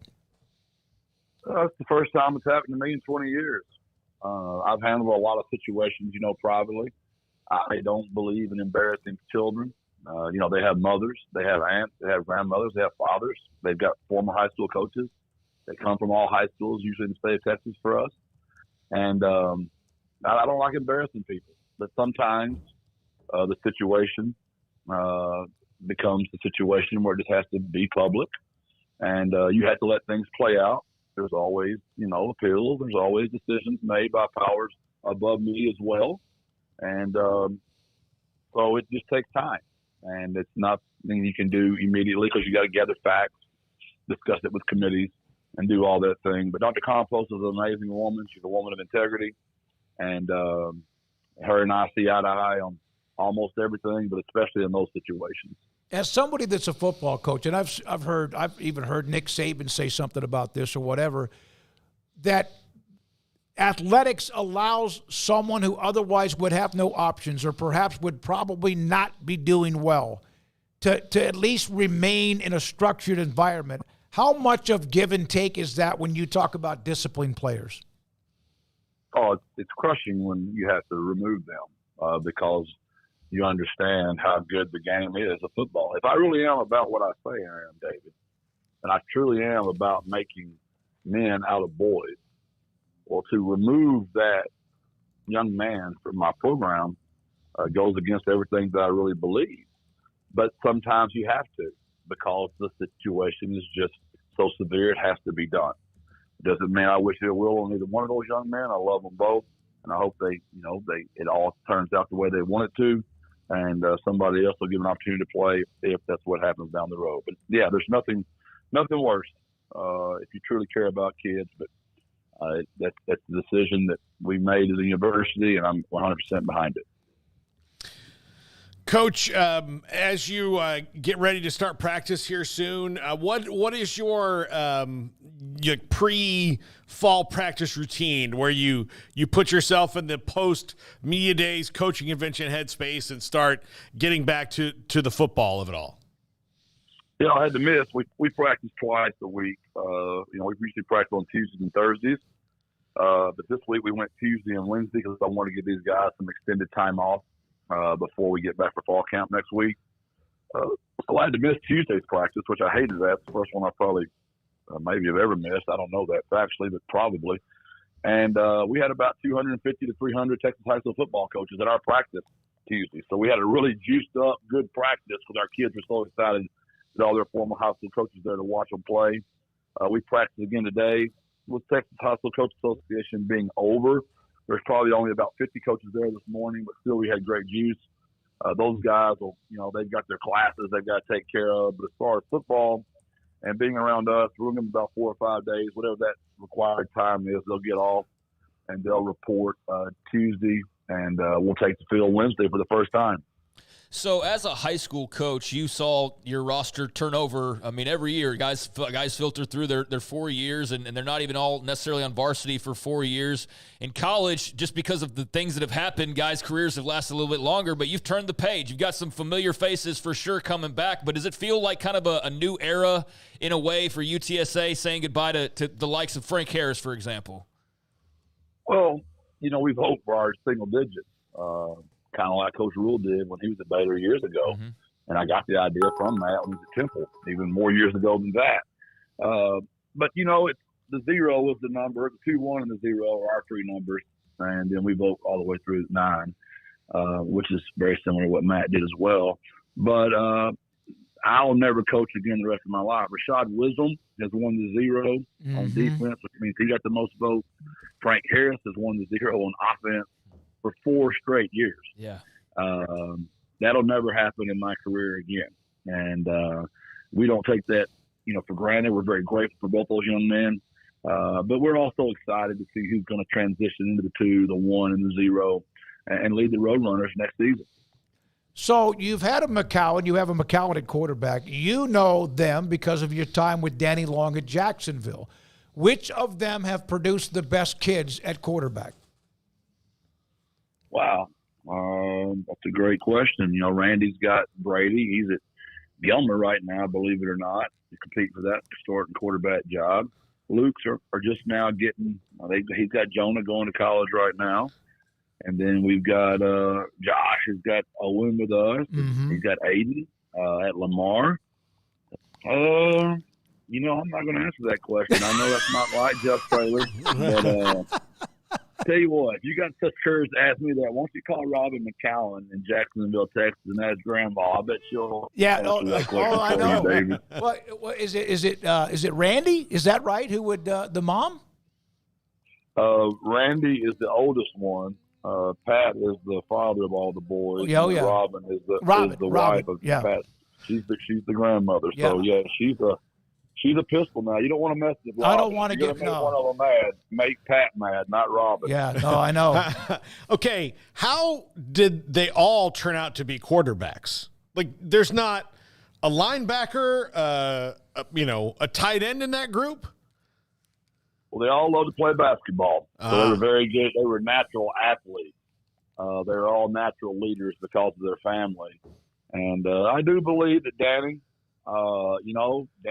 we threw the football at Jacksonville. Absolutely. We were way in front of the time. You understand, this is in 1992 and 93, and we were throwing the ball all over the yard.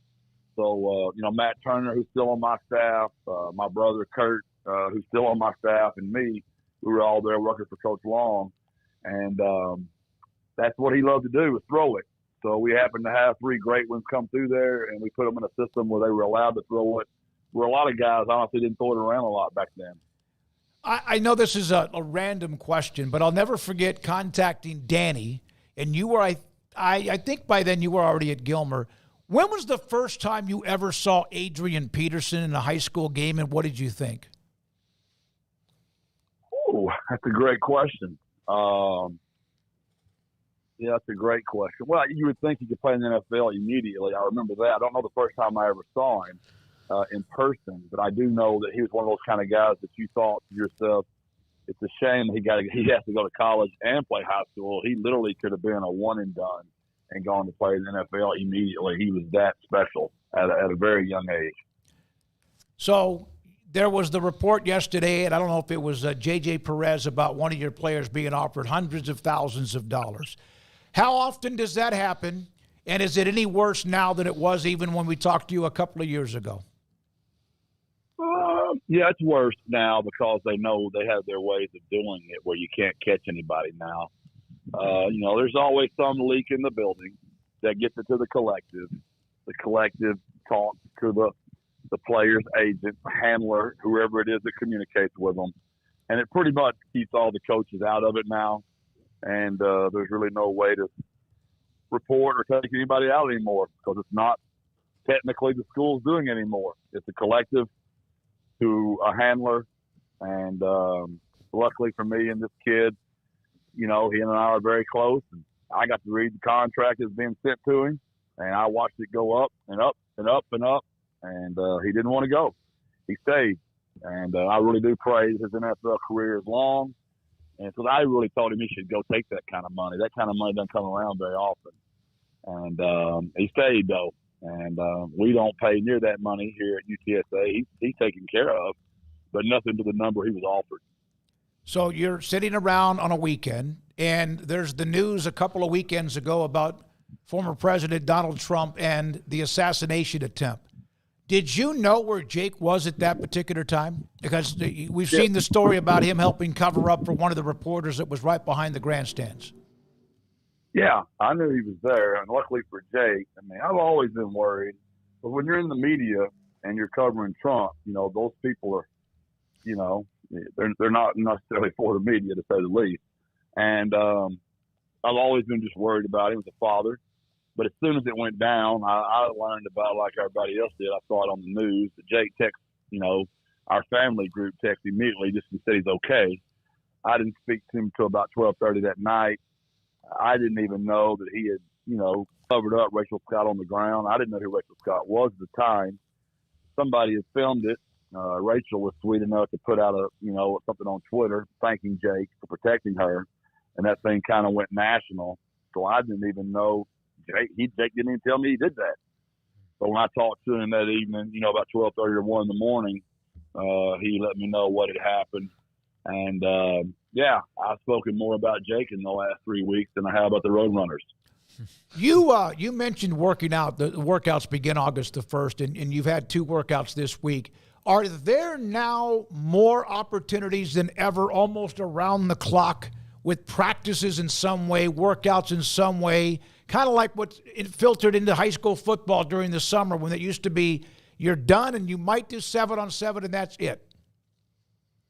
Yeah, I actually teased Kurt and Matt today. I feel like we're back at Gilmer. We're playing so much football. We play football all the time around here now. And I understand why the rules are. You know, they're trying to let us put a good product on the field, and there's so much transition going on with the rosters. But we haven't lost many kids. You know, we've only lost 3 kids in 4 years. So our guys have been running the exact same defense, offense, special teams, coached by the same coaches. Other than the 2 coordinators, you know, Illinois stole my first coordinator and Oregon stole my second offensive coordinator. Other than that, pretty much our staff has remained intact. So we might look at fall camp a little differently just because we already know all of our installs. We've already gone through them 100 times. So we're going to continue to practice, don't get me wrong, but maybe not the length and the ferociousness we have in the past. How do you describe the UTSA Roadrunner fan base? It's unique for sure. It's very passionate. You know, it's a lot like our city. We're a very family-driven city. We're a very loyal city. They've been loyal to those Spurs for a long time. They're good people. They appreciate the product we put on the field. Unless you played there, there's really no way to describe it. I am truly like their coach. It doesn't matter where I go. Now, in church, they sometimes don't recognize me because I don't wear my cap in church. But if I have my white cap on, it doesn't matter where I go. We're going to get the birds up, and people are extremely loyal and passionate, almost like a soccer field when you go to a game of how passionate they are about the players on the field. You wouldn't want it any other way, right? Even though you'd like sometimes maybe your own space. Isn't that means you're doing well? Yeah, there's no complaints there whatsoever. They're great people. Our walk into the stadium is second to none. Our tailgating scene is second to none. The loudness of our crowd during the games is second to none.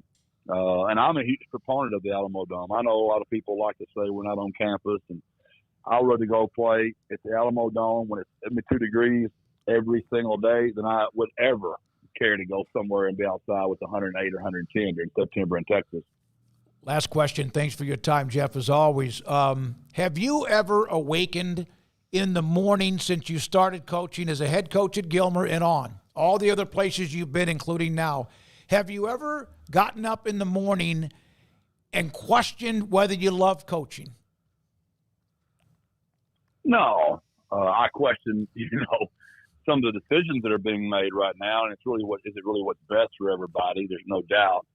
But, you have to – all the stuff you tell your kids, David, control the controllable, trust the process, do what you can do. For coaches, it's easy to talk it. It's a lot easier to live it. I know as a parent, it's a lot easier to talk it. It's a lot harder to live it. So we just have to live what we tell our kids all the time.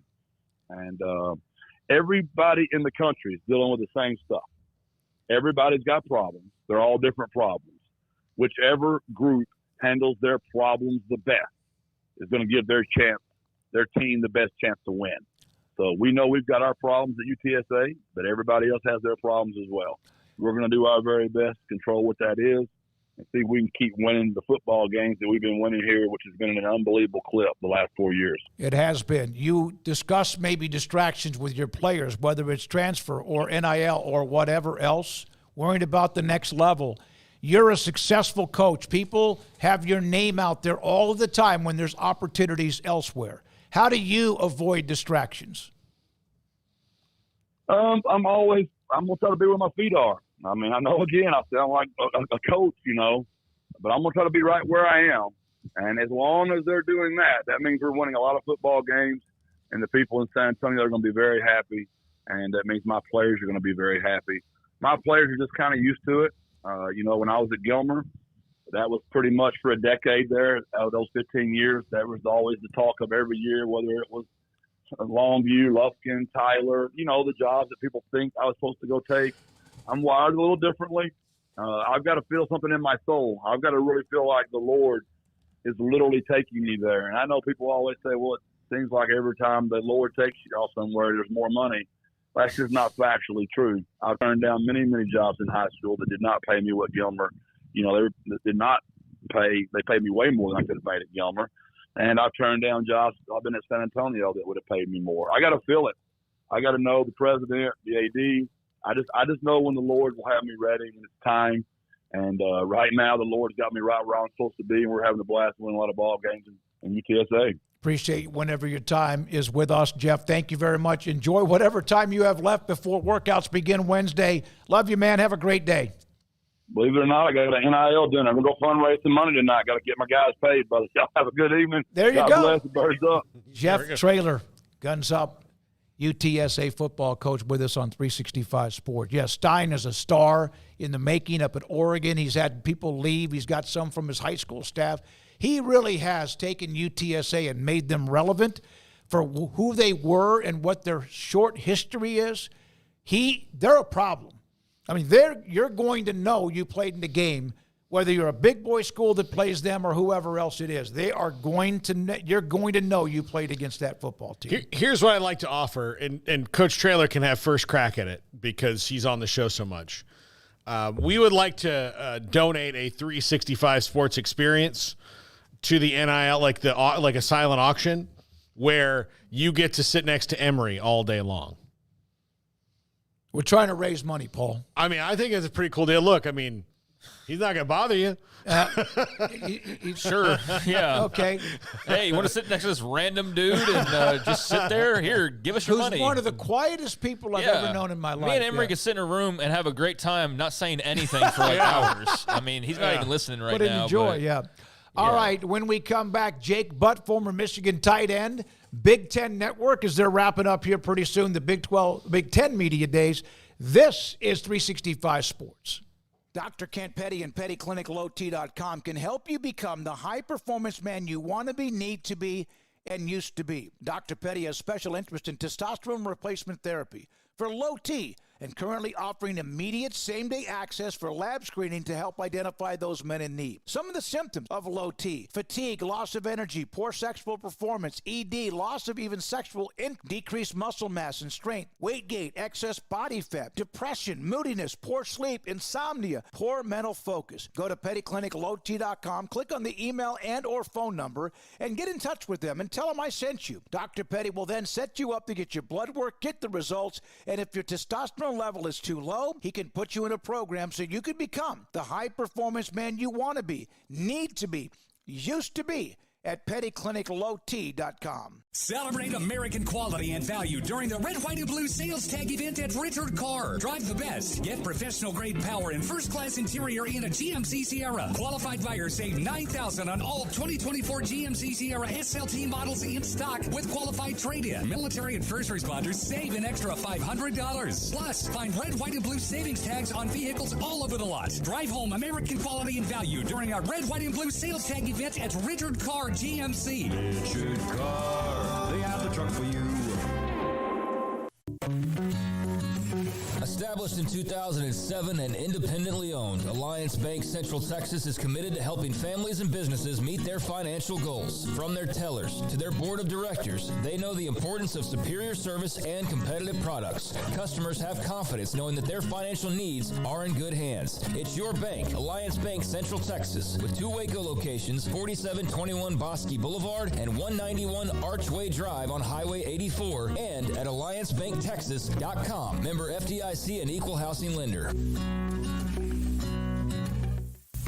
Developed by Startup Waco, a nonprofit organization, GXG is a program designed to support the entrepreneurial development of Baylor University student athletes through NIL activations. The program helps student athletes maximize their platforms and offers a comprehensive support system for them to create and grow new businesses that not only benefit themselves, but also uplift the local economy.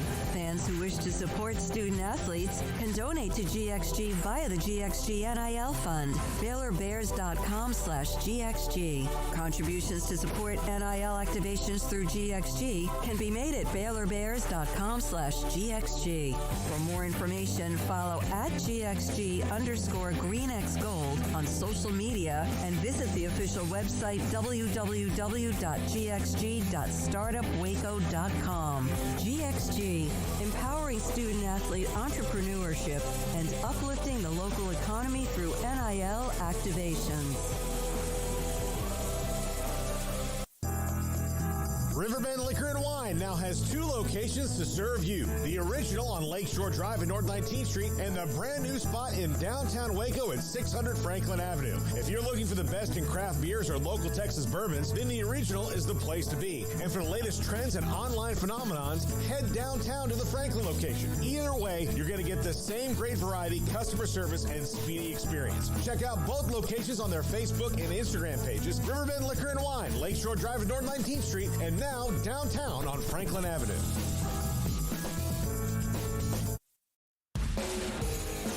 This is 365 Sports, powered by Sikkim365.com.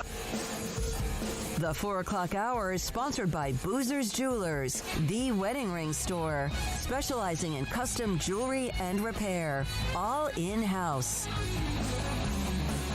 Now, here's David Smoke, Paul Catalina, and Craig Smoke. We continue this 4 o'clock hour thanks to Jeff Traylor. Phil Steele from Phil Steele's College Football Preview Magazine will come up at a little bit later on in the 5 o'clock hour. We're joined by Jake Butt, Big Ten Network, former Michigan Star tight end, with us on 365 Sports. So if I asked you right top of my head, could you name all 18 of the Big Ten teams? Could you do it pretty quickly? I don't. Yeah, quickly. If I couldn't do that, then I probably should be fired. But I do think I can do that. How much is too much? How many teams is too many teams in your opinion? At this point, it all blends together, anyways. You know, we're all under one umbrella of college football. So I don't mind it as long as it's adding to the conference and as long as it's going to create better matchups. I think they've done a great job. You know, the concern would probably be travel, but the conference did a phenomenal job of, organizing the schedule in the best way possible. And I guess, if you added more teams, maybe you could get even more flexibility within the conference. So, look, there's been so much change already. I would be shocked if we didn't see a significant amount of more change even in the future. Jake, one of the stories coming out of Media Days today, and look, I understand that you are a Michigan man, and you have a different perspective on this, having played in those massive stadiums, those massive games. But there's teams playing on Friday nights, and there's a few teams that are not playing on Friday nights. How long do you think that lasts, or do you think that eventually they will make it maybe more equitable, because it seems like a little bit of an advantage for those 3 teams that don't have to worry about that. Well, I mean, sure, for sure. But honestly, like there's other factors that play here, and you can make the argument that there's advantages to playing on Friday night. Because of the competitive nature and all the big games we're going to have, some of these teams that might have been the 5th, 6th, 7th game in terms of priority on a given Saturday are now in their own slot where the whole country is going to get the chance to watch. Of course, that benefits from an exposure standpoint, from a recruitment standpoint. It's one more day. It's not nothing, but these guys are in college. At least I can speak for myself. I don't think it would have affected me drastically. At the end of the day, winning football is winning football. I played Friday Night Lights in high school in Ohio. I loved it. I love night games. So I hear what you're saying. I don't think it's going to make a measurable difference, though. Jake, what are you expecting from your Michigan Wolverines in this follow-up campaign? I mean, obviously, the national titles last year, it's a brand-new team, but obviously a lot of questions and turnover. What are your expectations? Yeah. Well, my expectations is that this is going to be one of the best defenses in college football, and the question is how deep they are.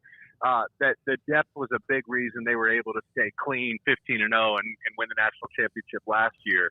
But on the defensive side of the ball, that's one of the best units in college football. They will need depth sooner because they play Texas. The schedule's much more challenging this year. All of us are going to be watching week 1 when they play Fresno State. And all of us are going to be watching the quarterback position. First off, who is it? And second off, how do they look? And with that, what are there wrinkles in the offensive system? If it's Alex Orji, we saw packages built for him as a runner. I'd imagine with Sharon Moore being, an offensive line coach and understanding the way this roster is built, still going to want to be a heavy run first team. So maybe they use Orji in packages regardless. But again, with the defense being as good as they are, maybe that leads them towards going with a Jack Tuttle or a Davis Warren, someone that has a more limited upside than Alex Orji, but is probably safer with the football. And they just say, listen, our defense is going to keep us in every game. Let's get a guy that hits the check down, kind of like a Cade McNamara situation. Cade McNamara took Michigan to the playoffs in 2021. So I still think this roster is good enough to win now. I think it probably helps them having come off a national title run that a lot of people are counting them out. I mean, Penn State was voted ahead of them there in that poll. So they, Michigan's handled business against them these past few years. So look, it's going to be impossible to predict this conference, but Michigan is certainly in that conversation as one of the best teams. Michigan has always played a great schedule. They have Texas in that game you mentioned. You don't want to overlook the opener with Fresno, but they do have UT. What was it like when you were there, when you had those monstrous type non-conference games ahead of joining the games inside the Big Ten when you played in front of those massive stadiums? There was only one instance, and it was versus Utah in 2015. It was Harbaugh's first game. It was our first game of the year, and we went on the road. And the biggest thing you get out of those games is I think everybody goes into the offseason thinking they have a shot. Even when I was in the NFL, it's like, man, we have a playoff roster. We can do this. Everyone looks good in the offseason practicing against one another in perfect conditions.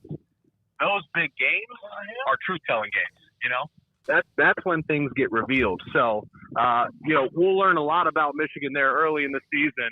And honestly, I think they're going to be extremely competitive. Again, that defense, we saw what they did last year to Washington, to a bunch of their opponents. That defensive line that Michigan has, where you think of Derek Moore, Mason Graham, Kenneth Grant, Josiah Stewart.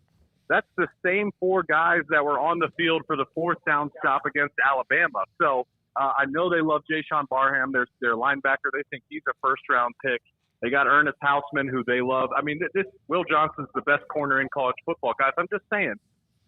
And I'm not saying this as a Michigan guy. I'm saying this just being objective. This is still a really, really good team. Probably not as good as last year, but a team that can win. Jake, what do you think will be the biggest, things that Oregon, Washington, and UCLA and USC have to get used to as far as playing Big Ten football? I know that they're very good, but it feels like there's going to be some adjustment. What do you think those adjustments might be? I'm not. I don't think I subscribe to that camp the way others do. Okay. Washington won the Joe Moore Award last year, so they had the best offensive line in college football. Oregon runs the hell out of the ball. UCLA has had a dominant rushing attack these past few years. So, I think Dan Lanning said it in a press conference not too long ago that, hey, at the end of the day, winning football is winning football. And that's what I subscribe to. You can look even across the conference. Wisconsin made it to the Big Ten championship playing 22 and 23 personnel. Then you can look at Ohio State, where it was more up-tempo shotgun. Even within our conference, there's a wide range of philosophies. So, to me, I think it's more about winning football being winning football than any of those four teams having to really adjust to the Big Ten. Other than the Alphas, Blue Bloods that are a part of the Big Ten, including the some of the incoming teams, can you give us a dark horse that may not play for the Big Ten championship, but one or two teams that might come from the middle of the pack? Man, I'll tell you what, I'm really, really liking Rutgers. And, I think I look at that team. That team's become a punching bag for whatever reason, because Shiano's a damn good coach. They're a physical football team. They were in those games last year against Ohio State and Michigan, and I know the final score won't show it, but those were close games into the second half, very physical games. They return nearly everyone. The defense returns nearly everyone. Offensively, somehow Kyle Monungai led the Big Ten in rushing last year, guys, and he's the most underrated running back in the Big Ten. We talk about Ohio State's backs, Michigan's backs, Wisconsin, Penn State. Monungai led the Big Ten in rushing, and that was with some of the worst quarterback play in all of college football, so defenses could load the box. Shiano has his identity in place, and then you look at their schedule. That they benefit more than any other team from doing away with the East and the West. No longer does Rutgers have to play Ohio State, Michigan, Penn State. So you can see how this is coming together. They have a favorable schedule with a loaded roster that returns all their talent. They upgraded at the quarterback position, even though Callie McManus is no Caleb Williams. The stars are aligning where Rutgers is going to be a dangerous team that can make a run this year. Jake, what was the hardest place to play during your career? Penn State. Okay. Zero hesitation. I asked Penn you that State. because we saw the list that were coming out in advance of the game, and we saw Penn State high, and you seem like the whiteout and stuff, but not having experienced it, can you explain why Penn State is just such a big deal? Well, first off, if you're ever getting out there, it's in the middle of nowhere. So wherever you're driving, you're just driving through trees, and you're like, where am I going? And then bang, like this pocket in the middle of Pennsylvania is this town. And I say that because there's not much else to do on a Saturday. But if there's a big Penn State game, you better believe everyone within driving distance is going to go to that game. They also have an RV parking lot, and anyone that travels in an RV, they're ready to get after it. You get to the stadium, it's a night game, it's a whiteout. Michigan is a higher capacity stadium, but it's not very intimidating because it's built out. There's not a bad seat in the house in the big house. Penn State is vertical. It looks like the fans are falling on top of you. Deafening noise in the stadium. And, that they get that Nittany Lion roar. It's like they're wow, and then the fan gets – I love that stadium. It's my favorite place to play. And I loved road games as a player. It's my favorite place to play at any level.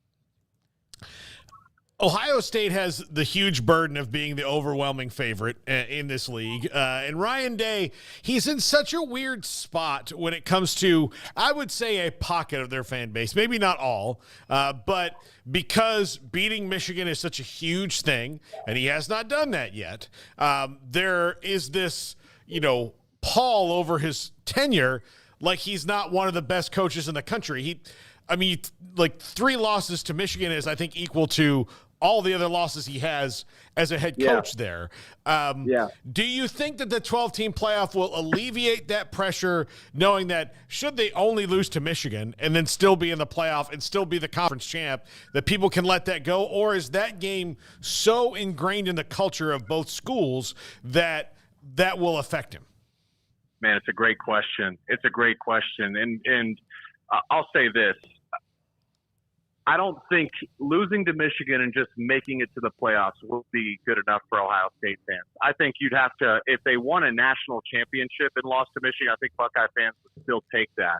But I look at this and I said, this is such a big year for Ryan Day. I don't think there's a single coach in all of sports under more pressure than he is. because you look at the resources that have been committed to his vision in Columbus.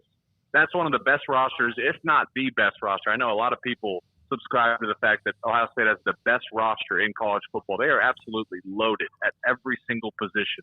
They go out and get Chip Kelly. The head coach of UCLA decides he wants to call plays for Ryan Day.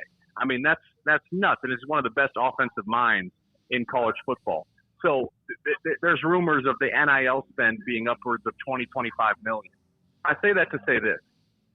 That's all good and well, but you can't tell me that the reason they lost to Michigan in 2023, 22, or 21 was because of a lack of talent or because of play calling.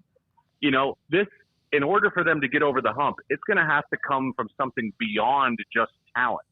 You know, they've recruited as well as anybody for the past 5 years anyways. Talent is not the issue, and it's always good to add more talent, but something has to change. And I was listening to Will Howard, their projected starting quarterback, transferred in from Kansas State. I thought he had a really great answer that if I was Ohio State fans, I'd appreciate it. You remember last year, Kyle McCord said, you know, they asked, hey, what if you lose to Ohio State? And he said, listen, win or lose, it's just a game.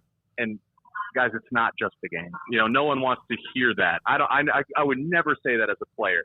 Will Howard was asked the same question, and he said to the media, his response was, you know, we get it. We're proud that we are considered talented, but everyone in the locker room, and he's speaking for the locker room, says they're tired of hearing about the talent. They want to be known for their toughness, for their grit, for their physicality. And I said, you know what?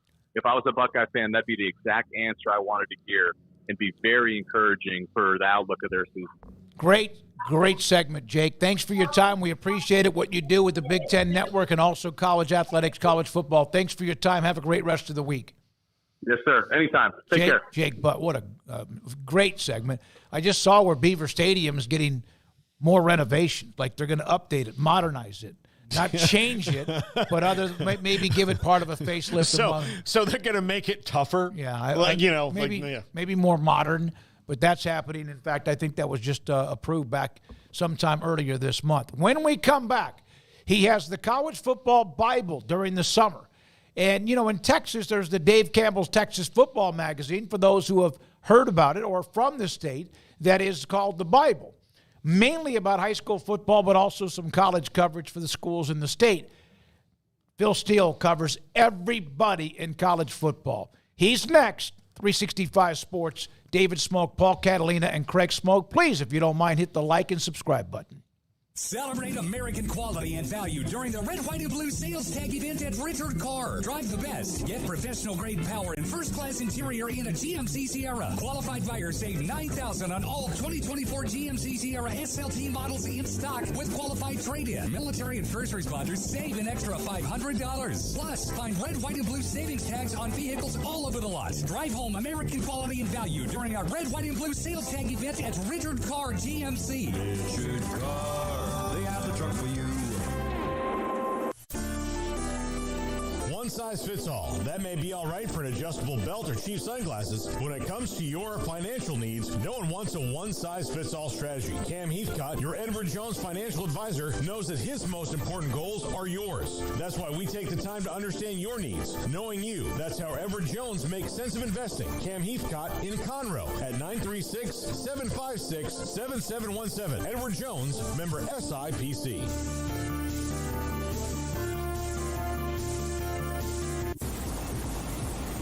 Clinic Men's Healthcare in Woodway is now proud to offer you men an exceptional weight management body sculpting product called semaglutide, also known as Ozempic or Wegovy.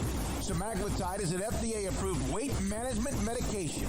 Once-a-week injections of this powerful medication offers an average body fat weight loss of 20% within the first year of treatment. In addition to body sculpting, semaglutide also normalizes blood sugars and has the clinical research proof of reducing blood pressure, cholesterol, stroke, and heart attack risk.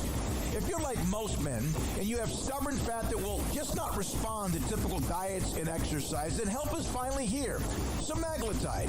Affordable, highly effective. Google search Petty Clinic Waco and reach out to the Petty Clinic team today for a free consultation with Dr. Petty to see if semaglutide is right for you. Go to pettycliniclowt.com.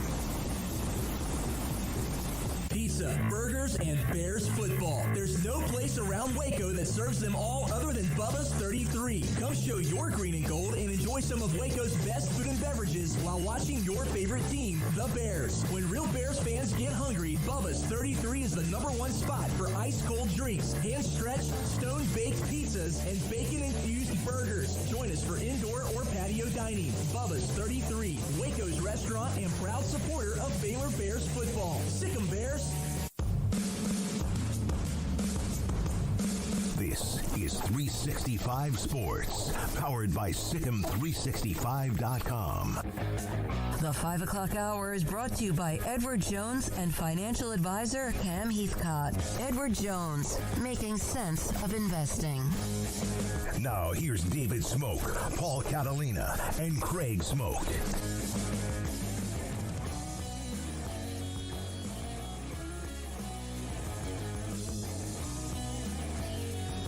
We are joined by the great Phil Steele. Phil Steele's College Football Magazine, an annual, right? It is the Bible of college football. I think it's safe to say that. Phil, thanks for your time. So I always, since all of the changes in technology, how much more of a challenge is it, even with all of your sources and references, etc., is it more of a challenge to produce the magazine now than ever before because of the changes in transfer portal, etc.? Yeah, the transfer portal has definitely made it tougher. In fact, David, this year we went to the press and sent the magazine, the final page of the press on June 7th. We used to be able to go to the press in the middle of May. I mean, you know, the spring practices were over. I got to talk to all the coaches. We knew the rosters. Boom, it's gone. This year, the portal closed on April 30th. And, you know, we knew all the players that had entered the portal, but now where did they land? So we gave it the entire month of May and even the first week of June to find everybody and where they landed for each team. I had coaches texting me a couple days before the magazine went to the press saying, "Hey, we just signed this guy, we just signed that guy," and every time you get a new edition, you got to rewrite the write up, you got to change the too deep, and a lot of changes. So it's made us go to the press later and made it a lot more hectic at press time. One of the things that you do with every program is that you look at what they've done either recently, historically, etc. And it's so much. I mean, like if it's Oregon or if it's Troy or whoever it might be, it is loaded. Is it at times like? Do you also think, okay, we need to do this year? How do you find the space to get it all in? And it's also, by the way, very easy to follow and read. Yeah, I think that the one thing that's made it easy to read is you know, for longtime users of the magazine, you know exactly where to look. You know, who was the starting rusher last year? You could close your eyes and point to the spot on the page where it's at. Hey, I want to know a stat from, you know, who's winning the series matchup. You know where to look. Hey, a score from 3 years ago. Once again, close your eyes. Who's the starting left tackle? You know the exact location. It's the same for all 134 teams. So we take like 134 media guides, cram it into one source, and put all the information in an easy spot. But, you know, it's, you know, the write-ups themselves, what we focus on is three things. First thing is, what kind of shape were they heading into last year? What happened last year? And what kind of shape are they heading into this year? Those are the three questions I want answered, and that's what we do with each of the position write-ups. I may give you a little bit of history in the forecast just because, you know, last year's record is not what the team is necessarily. You know, you have to look at how they've done prior. You know, there was Pitt, for example, had 20 wins the 2 years prior to winning 3 games last year.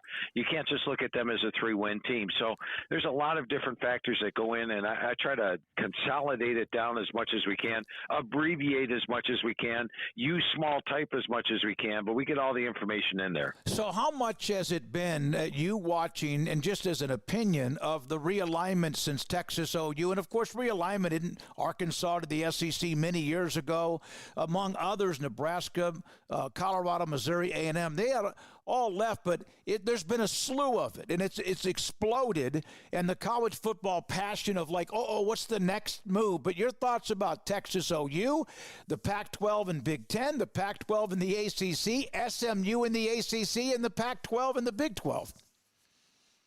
Yeah, a lot of changes. And the first thing I want to say, David, is I'm remorse in the fact that there's no more Pac-12. And ironically, the Pac-12 had arguably its best season in the last 15 years last year. They had legitimate, title prospects and playoff caliber teams. And unfortunately, the Pac-12 has gone by the wayside. I don't like the fact that the ACC, the Atlantic Coast Conference, has 2 teams from the West Coast and 1 from Texas.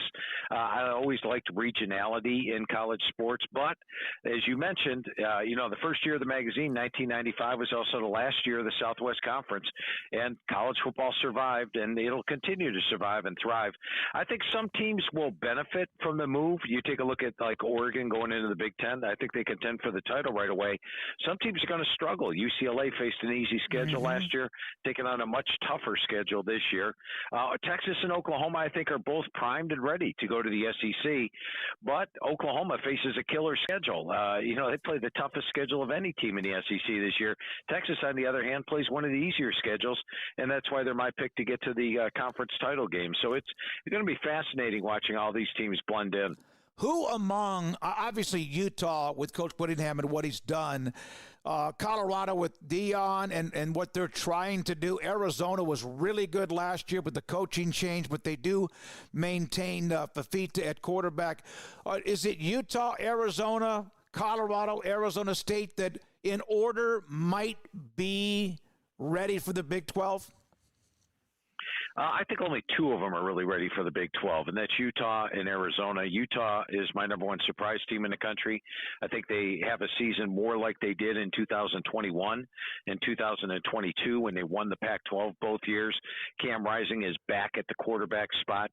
Remember last year, it was sort of nondescript in August when Brandon Rose, the backup quarterback, went down. But then when Rising didn't play, they're down to the 3rd, 4th, and 5th string quarterback at times during the course of the year, and teams could stack the line on. They also, as I mentioned, played in the rugged Pac-12 last year, which in my mind was equal with the Big Ten and the SEC. And they also had to play most of the top teams on the road in Oregon State, USC, Washington, Arizona. This year they get most of the tough teams at home in Rice-Eccles, where they've only lost twice in the last 5 years. They get Cam Rising back. They also have their backup quarterback, Brandon Rose, back, Sam Hurd back, so they're better at quarterback, strong at the line of scrimmage. I think Utah is my pick to win the Big 12. And the other team that would contend is Arizona. And I think had Arizona not lost its head coach and lost a bunch of players to the portal, they may be the preseason favorite to win the Big 12. But I like the hire of Brent Brennan. I like the fact that Fafita and McMillan both stayed. They've got a veteran offensive line and a good defensive back 7. I think Arizona will contend this year as well. Colorado, Arizona State, I think both teams have losing seasons this year. All right, so we know that Kansas State has high expectations. They allowed Howard to move to Ohio State because they love what they have with Avery Johnson. Obviously, with what Kansas has with Jalen Daniels, if he's healthy. Then you have Oklahoma State, the steady Eddie with Mike Gundy, among a few others. Your thoughts about the Big 12? It seemed like there's a bunch of teams that are like packed or stacked in the middle that 1 or 2 might make a run, but your thoughts about the Big 12? Yeah, I think in the Big 12, you've got 10, 11 teams that have a legitimate shot contending to be in that Big 12 title game. You touched on Kansas State, Avery Johnson taking over at QB. He would have won the starting job over Will Howard, and K-State's been playing quite well, and they've got a good schedule this year. Oklahoma State's number 1 on my experience chart, and this after last year being inexperienced at number 115. So a much more veteran team, 19 returning starters.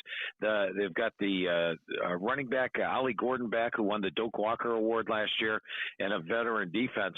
One team to really keep your eyes on, David, is Iowa State. Going over the team with Coach Campbell this year, a lot of the positions, in fact, almost every position, he said, Phil, this is either the deepest, the most experienced, or the best that we've been at this position since I got here at Iowa State. I think it's much like 2021 when they had a lot of talent returning, but were picked number 7 in the preseason poll, so maybe those expectations were too high and weighted on them a little bit.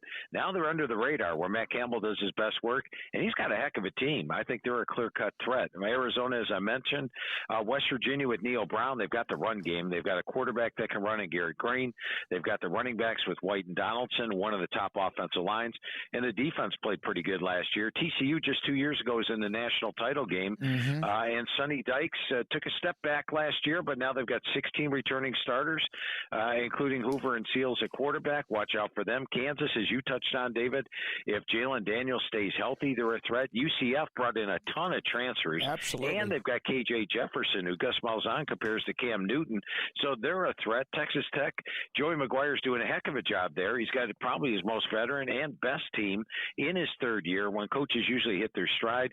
He's got Morton back at quarterback, Taj Brooks at running back, and even Baylor with Dave Aranda. I never discount Dave Aranda because to me he's one of the defensive minds in college football. He's taken over the defensive play calling this year, also shifting up the offense to more of the spread attack. Had a really good conversation with Coach Aranda, and I think Baylor's even a threat this year. Well, and you noticed this, recruiting of now, which of course is more for 2025, they have jumped head in.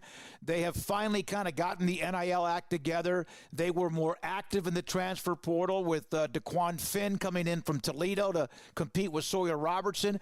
And then there's also the addition even of Gary Patterson as an analyst. He's a defensive mind like Aranda. That's like you go into a room and talk defense with them, you come out of there like your head swirling. How much of an impact do you think an analyst like Patterson can have? Oh, huge. I've been a big Gary Patterson fan forever. The job he did at TCU was remarkable. And, man, like you mentioned, those two defensive ends, like Fisher against Spassky, from the chess championship. You've got two of the elite the defensive minds out there coming up with the defense. And, the one thing Coach Aranda told me is that, in the past couple of years, they haven't really faced this pure spread offense in practice that much. And he feels that by facing it now on offense, which they've changed up this year with Spavital coming in, that's going to help the defense as well. So, and I like the talent. DeQuan Finn is a guy who's 6'2", 204 at the quarterback position. Love what he did at Toledo. And I think in this new offense, Richard Reese, a lot of folks, including myself at the end of the year, after Reese had those 2 touchdowns late in the year on the kick returns, are like, why are we not getting the ball in Richard Reese's hands? Coach Aranda told me that this offense will get the ball in his hands in more wide open spaces. He could be a major factor this year, so I'm pretty pumped about Baylor. Well, when he did return those kicks against West Virginia in the last game, I put out on Twitter, so I'm glad you said that. I was like, it makes you wonder why he hasn't had more touches at the running back position. It was last year was so bizarre just throughout. So SMU, we've had Rhett Lashley, we had Elijah Roberts, a heck of a defensive lineman for them. They're now a part of the ACC. They have been waiting their time. It was almost like they were in college football prison for a while with all the things that they went through. But your thoughts about what Lashley at SMU and entering the ACC, and I think they're not just entering to be happy, but they feel like they can make a dent inside that conference. Yeah, and I'm going to agree with that statement. In fact, a lot of folks throw out, hey, last year four teams entered the Big 12, and none of them really had great success. Only UCF made a bowl game, and they had lost their bowl game and finished 6-7. So anytime you step up from the Group of 5 to the Power 4, you're going to struggle. But this SMU team is not one of those 4 teams. I felt Cincinnati, Houston, and BYU were all in rebuilding years last year. UCF was the only team that had a modicum of experience coming back, and they made a bowl game. With SMU, they're number 7 on my experience chart. They've got the quarterback in Preston Stone. They've got a backup in Kevin Jennings. Wasn't it interesting to see both of them at the ACC media days? I thought so, too. Yeah. Yeah, who takes 2 quarterbacks? But they did. And then you look at the running backs. They got Knighton, they got Johnson, they got Wheaton, and then they got Brashard Smith coming in from Miami of Florida. That's a loaded backfield. They've got dangerous receivers, a veteran offensive line. And last year, they didn't just win games. I mean, to go 11-3 is nice, but they won their games. Or their average score last year was 39-18. They won or were plus 21 points per game last year. Now, granted, they're taking on better competition. And granted, last year they played Oklahoma and lost. They played TCU and lost, and they played Boston College and lost. So they played 3 Power 4 teams and lost to them all last year. None were blowouts, and I think this SMU team is very talented. I think they're going to be an ACC contender in their first year. How much pressure on Ryan Day with Chip Kelly and as offensive coordinator, who yesterday he said that he would trust him with his life, but we know with what Michigan's done, even with Harbaugh leaving, do you feel like maybe, even though there's some coaches on the so-called hot seat, is the pressure on Ryan Day to win this year? Oh, absolutely. And now I have heard national championship or bust. I'm not buying that. I think if Ryan Day beats Michigan, gets to the playoff, wins a game or two, he's good. But lose to Michigan, you better win the national title. If he loses to Michigan, he's got to win the national title or he'll be gone. There's no way an Ohio State coach can lose to Michigan 4 straight years. But look at the talent. And, he's got Michigan to thank for this year's squad. And I say that because they usually lose like 10 players to the NFL draft, right? Well, this year only 4 guys left for the NFL. A whole bunch that could have left. JT Tuimoloau at defensive line, Hamilton, Sawyer, a whole handful of guys could have left for the NFL, but they didn't want to leave without beating Michigan or without winning the Big Ten. So they came back, and then I love the transfers that he brought in, like Caleb Downs from Alabama. Absolutely. They bring in Quinshon Judkins from Mississippi, a running back, Seth McLaughlin on the offensive line. So this is really a team that is poised. I cannot see him slipping up against Michigan. I got him a double-digit favorite in that game. But if for some reason Ryan Day lost to Michigan this year, he would be on the hot seat. So in the Big Ten, you brought up Oregon earlier. They're ready to compete right away for the Big Ten championship. We just mentioned Ohio State. Michigan, of course, in transition with Harbaugh gone, and they had such a great team, senior team. Where is Penn State? They always are around, but it's hard for James Franklin and the Nittany Lions to break through. Yeah, and they've been stuck in that East Division behind Ohio State and Michigan, and every year they seem to lose to Ohio State and Michigan when those two are in the top 5 in the polls. And some of the games most of the games have actually been fairly close. Now, this year, there's no more East Division, and they avoid Michigan. They avoid Oregon. And they avoid Iowa. So the only real big boy they play is Ohio State, and they get them at home. I actually have Penn State favored in 11 of their games this year. They have a talented quarterback in Drew Lauer, who had a 25-2 ratio last year. They've got talented running backs with Singleton and Allen. The offensive line looks good. The receiving core is the big question mark, but they've got some talent there. Defense is strong across the board, and the special teams are good. And like I said, with the schedule, I think this is a playoff team. I have number 5 coming into the season. Well, I have to ask you about former Baylor and Temple coach and a great friend of the show in Matt Rule. Nebraska has been really not very good at all, and they lose close games all the time. He's now in year 2, which he's always been able to take a team to the next level and takes over teams that are so dysfunctional. Your thoughts about the Huskers with a freshman quarterback in Raiola? Yeah, and can you believe the last time Nebraska was in a bowl game was 2016? Yeah, it breaks my heart. 7 years. Yeah, I'm a lifelong Huskers fan. It's breaking. I know it's been it's like they had a 38 or 40 year run of a bowl game, and now they can't get back to one. Well, they're getting one this year. You don't have to worry about that, David. And I'll tell you one thing. In my magazine, I have a lot of metrics. And most of these metrics are 75 to 80% of the time this happens. Generally, teams that have that amount of close losses the next year have an improved record and don't have those close losses. Nebraska's been in that outlier category, that 15% of the time category, because it just continue to have close losses. But what we've learned is that Matt Rule in this second year takes those close losses and turns them into close wins, has had the increase in record by about 5 games per season. In fact, when I talked to Coach Rule this year, I said, hey, your team's average improved by about 5 games in the second season, so you're calling for 10 wins, right? And he said, those are your words, Phil, not mine. But when you look at Nebraska closer, they should really open up 6-0 this year, perhaps even 7-0. The schedule gets tougher later in the year.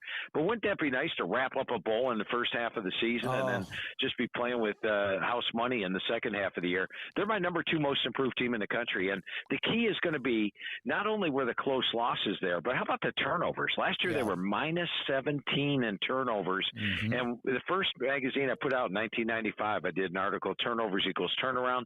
Once again, 80% of the time teams improve their record.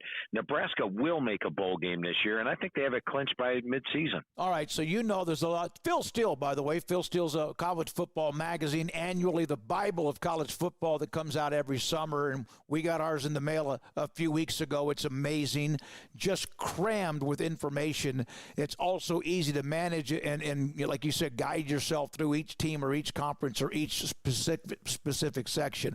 So we know there's drama in the ACC. We touched on SMU. You brought up, the Atlantic Coast Conference with Cal and Stanford involved.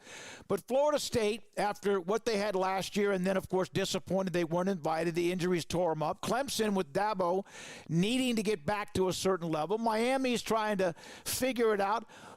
Your thoughts about the ACC? Is it Clemson, Florida State, and everyone else, or is North Carolina? Is it North Carolina State? Is Miami? Are they a part of that mix too? Yeah, I've got 3 teams tied for first in the ACC in my magazine. And by the way, people say, hey, you're picking ties. Well, guess what? There are 17 teams in the ACC, and there's only 9 possible outcomes. So you're going to have at least 8 ties in conference play, for crying out loud, if not more. Probably more, because you're not going to get an 0-9, an 0-8 team, or most likely an 8-0 team. So yeah, a lot of ties. But anyway, let me. I'll talk about those 3 in a minute. But I do want to say that the 2 teams that have the best schedule in the conference are North Carolina and North Carolina State. They avoid most of the big boys. In fact, the only big boy that NC State plays is Clemson. They don't play Miami, Virginia Tech, SMU, or Florida State. Wow. North Carolina plays a soft schedule. Virginia Tech plays a soft schedule. They're all players. But the 3 teams I went at the top, Clemson, Miami, and Florida State. Now, Florida State surprised me. It lost a lot of talent from last year, but when I went through the team with Coach Norvell, he said at the end, hey, this may just be his most talented team yet. So I think a lot depends on DJ Uiagalelei. But remember when Jordan Travis went to Florida State, he wasn't really a great passing quarterback. Mike Norvell developed him into one. If he can get that out of DJ Uiagalelei this year, this is a dangerous team with a lot of talent, and Norvell hit the transfer portal hard again. Miami of Florida, their offensive line, David, if you get to watch one of their games, they're massive. They average like 6'6", 330 pounds. They are huge. They've got Cam Ward at quarterback. Damian Martinez, they had a weakness at running back out of spring practice. Cristobal goes out and signs Damian Martinez from Oregon State. The defense is loaded with talent, and they've got the best schedule of the top 3. In fact, I've got them the highest rated of the 3 at number 10 in my poll. And then finally, Clemson. And, Dabo Swinney's getting beat up a lot because he's not utilizing the portal, right?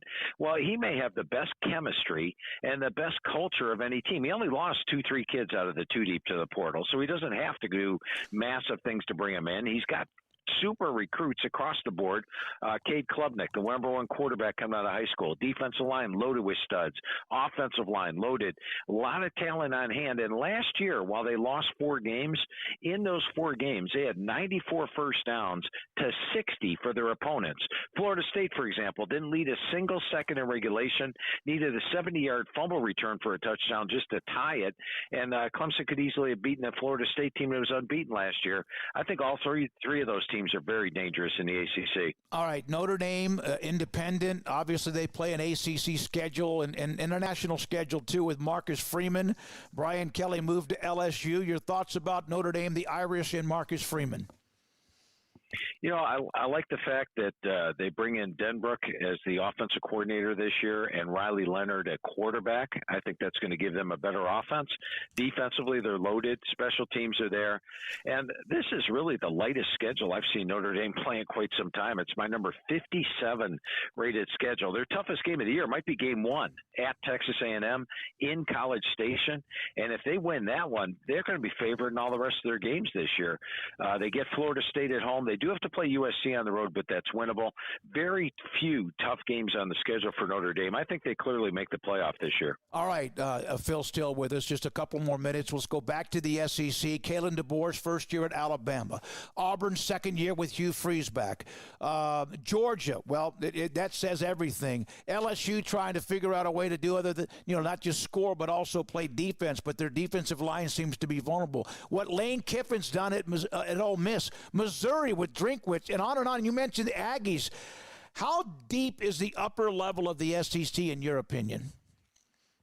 Yeah, I would take it probably down to Texas A&M. You'd have to include Tennessee in there. You'd have to include Oklahoma in there, and take it down to Texas A&M at that point. I think those teams are all legitimate. I mean, A&M could very well surprise this year if they get the quarterback play. The thing that Mike Elko told me, he said that this might be the best defense that he has coached.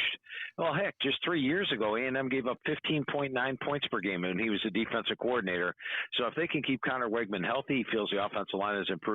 Look out for them. But one team I want to hone in on here, David, is Alabama, because I know when Nick Saban stepped down and they lost a bunch of guys to the portal, I was skeptical. I said, well, maybe a 9-win season. Alabama's clearly going to take a step back. But Kalen DeBoer is 104-12 in his career as a head coach. And I went over the Washington team with him last year, player for player, and I went over the Alabama team with him this year, player for player. And my personal interpretation, he's got more talent at Alabama than he had at Washington. And Washington, he took to the national title game last year. So watch out for Alabama.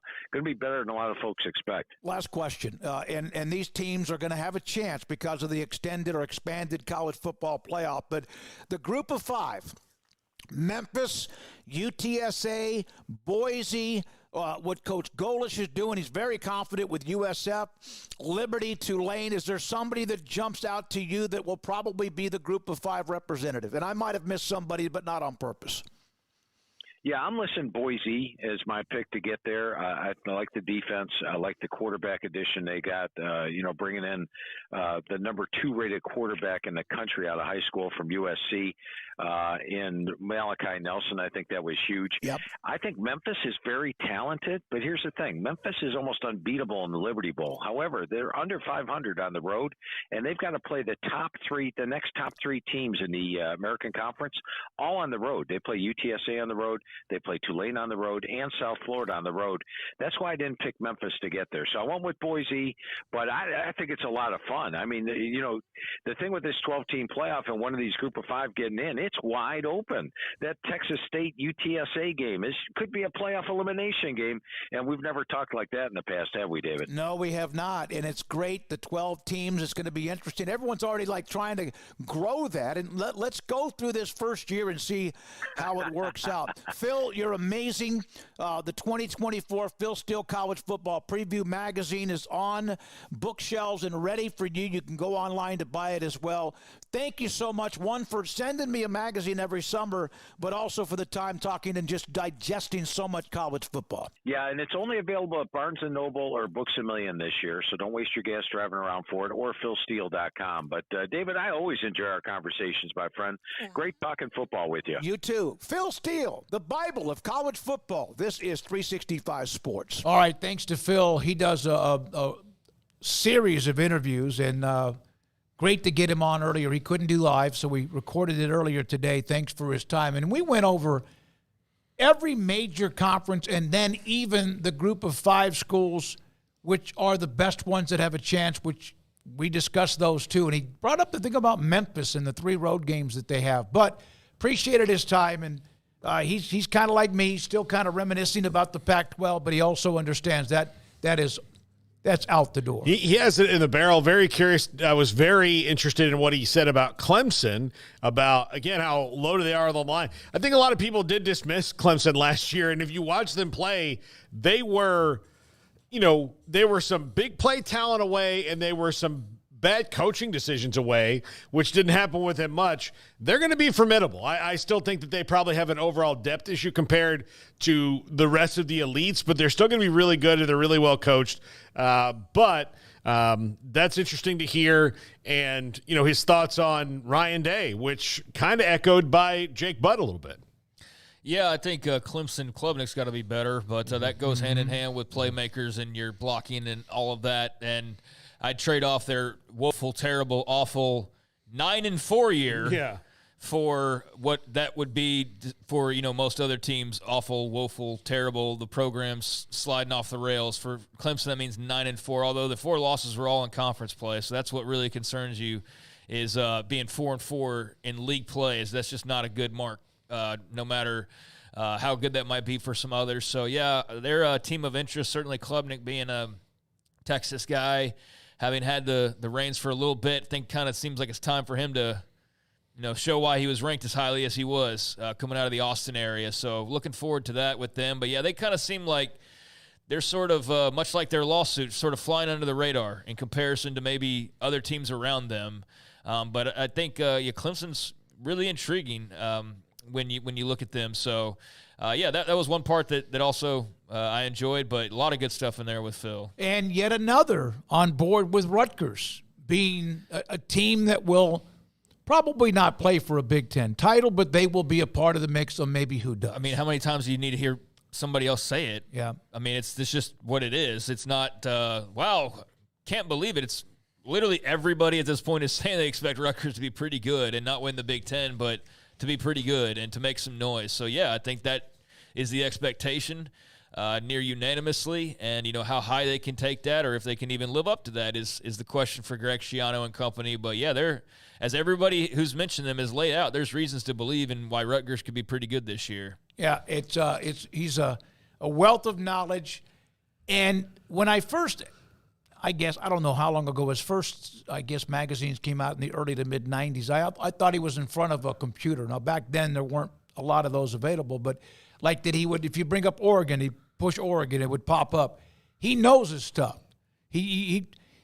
There's more information on every program there. And like he said at the beginning, imagine how it's changed with you have magazines that came out and we'd see 3 or 4 college magazines and how much it can change from the time he goes to print because of the transfer portal and coaching changes too. Yeah, I don't know how he handles that in his head. I think it does become to the point where you're not always going to have a completely accurate magazine because it's just impossible to. And I guess you wait as long as you possibly, can to go to print. But even then, you're not guaranteed you're going to be 100% accurate with every little piece of information because, well, UTSA just lost 2 guys to an arrest and getting kicked off the team. So Phil can't, digitally he can go on there and correct that on the website. But in the magazine, it's like, well, sorry for you. And they won't be the only ones that aren't on their team come, a month from now. So, it's a near impossible task to be 100% correct. I guess digitally you can always keep it updated, but hats off to him and others that put out the printed, because I still like having that on my coffee table, or having it in my backpack just to kill time, or just to have a minute to read something. And kind of feels almost healthy to get electronics out or away from me every once in a while. So to just have a magazine in your hand, even though the phone's still sitting in my pocket most of the time, that just feels kind of different in a good way. And that's sort of where we are. But, yeah, that's definitely one of the preseason magazines I always get my hands on. Well, I want to say something about Jay Edge. He's the Houston fan that reached out last night about when we showed a couple of shots of their scoreboard and wanted to make sure that, well, there's other things going on, and he listens to us every day at his drive home. Also, Funky Bronco, mentioning our interview with Aston Jeanty and then telling Bronco fans, Boise State fans, about the interview we had with Ashton earlier today. Yeah, was there any follow-up with that? I guess from earlier, you're just mentioning them again. What's that? Not Funky Bronco, but the first person, the Houston fan. Was there any follow-up with that? Or yeah, no, we're good. We're good. Yeah, no, I wasn't worried about not being good, but we're good. Yeah, that's a nice, set of renovations and additions and whatever else, and I think that's just Houston ushering in this new era. And Willie Fritz, I'm very excited about him. I have a lot of questions, I think, as does everybody, about this year's team in particular as they transition, but. There is, definitely a lot of excitement brewing down there, and the stadium improvements, enhancements are a big part of that. So, yeah, looking forward to that. Looking forward to Tex. Baylor's got some in the works as well, some bigger than others, but Houston's looks really good from what we saw yesterday for sure. Absolutely. Hope you enjoyed today's lineup. We're not done. Paul's top 5 around the corner. Shout out to the Broncos fan as well. I figured that was a Boise State, not a Denver Broncos fan once you read the name. But, yeah, Aston Jeanty is a great player. I've been really enjoyed following him since since last year mostly, but I keep track on all the guys who play high school ball in Texas because of the award stuff that I do. So he's somebody who I definitely watched a lot of last year, followed really closely last year, and have now been able to talk to 2 or 3 times. And he is a great representative, as you already well know, for Boise State for sure. Yeah, I reached out to Jeremiah Dickey, our buddy, Hey, give me a couple of things about Ashton we don't know because we had him on during, January or February. And he gave me the one about Coco, his dog. Yeah, that's a big one, obviously. A couple other things, too. Yeah, that opened him up. And, he's got a big year ahead of him. There's been some changes. Mentioned the Taylon Green, moving over to Arkansas. But they got Jeanty back, and I think that was huge for Boise. And, it's just a matter of can he be as good as he was last year. It's not all on him, but I think there's reasons to believe that he can be and reasons to believe that Boise State's going to be really good, and I look forward to just seeing him do his thing because he's a lot of fun to watch. Garrett, before we go to the top 5, can you go to the tweet I sent you about Argentina and Morocco? Did you guys hear about this? So Argentina scored. You didn't? No. It's from, Argentina scored to apparently tie the game as they start the Olympic Games in France. They scored to apparently tie the game's over. The match is over. The referee, an hour and 15 minutes later, said, no, the goal doesn't count. They had to go back on the field and play for another 3 minutes. Argentina did not score. Morocco wins 2-1. An hour and 15-minute delay after the goal was ruled good. That was then overruled. That's an Olympic-type games decision, and that starts the controversy on what is day one. Yeah, I'm sure that the Argentinian people will take that very well with dignity and aplomb. Yeah. It kind of surprised me. I didn't know Morocco was that good. Argentina, of course, a great history when it comes to soccer. Yeah, I think there's more details to that. It wasn't like they just, I think there was more of a delay prior to that, and there's – yeah, it sounds goofy for sure. It's like I don't know if it's like an offsides call. Stoppage time, though, that was involved. Yeah.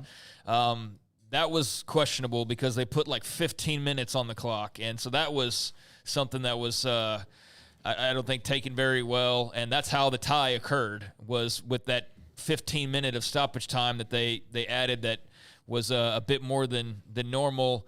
And then they had protests from Morocco's fans because of that, and then they had to suspend the game. And it's not as clear-cut as you made it out to be, but, yeah, it sounds goofy, it sounds wonky, and it sounds like questionable, refereeing for, I'm sure, at least one side, if not both sides, after today when it comes to that. I didn't get a final on the soccer against France, and it was 2-0 France. That's usually like winning 30-0 in football. One other note. 3-0. Connor O'Gara had this note, and I didn't get a chance to bring this up. So there was a tweet about the college football playoffs. 9 of the 10 champions were either Alabama or somebody who beat Alabama. That's pretty amazing. Mm-hmm. So he was trying to say that the SEC's value has been because of Alabama. And, yes, they were a part of many of them the last decade. However, then Connor responded, okay, let's just pretend Alabama was an independent for the last 17 years. If you take them out of the SEC, national championships won by conference in that time period, SEC 6, ACC 3, Big Ten 2. They would still have, without Alabama, which is ridiculous because they were more of the national titles in that 17-year stretch. I'm going to give you this thought exercise.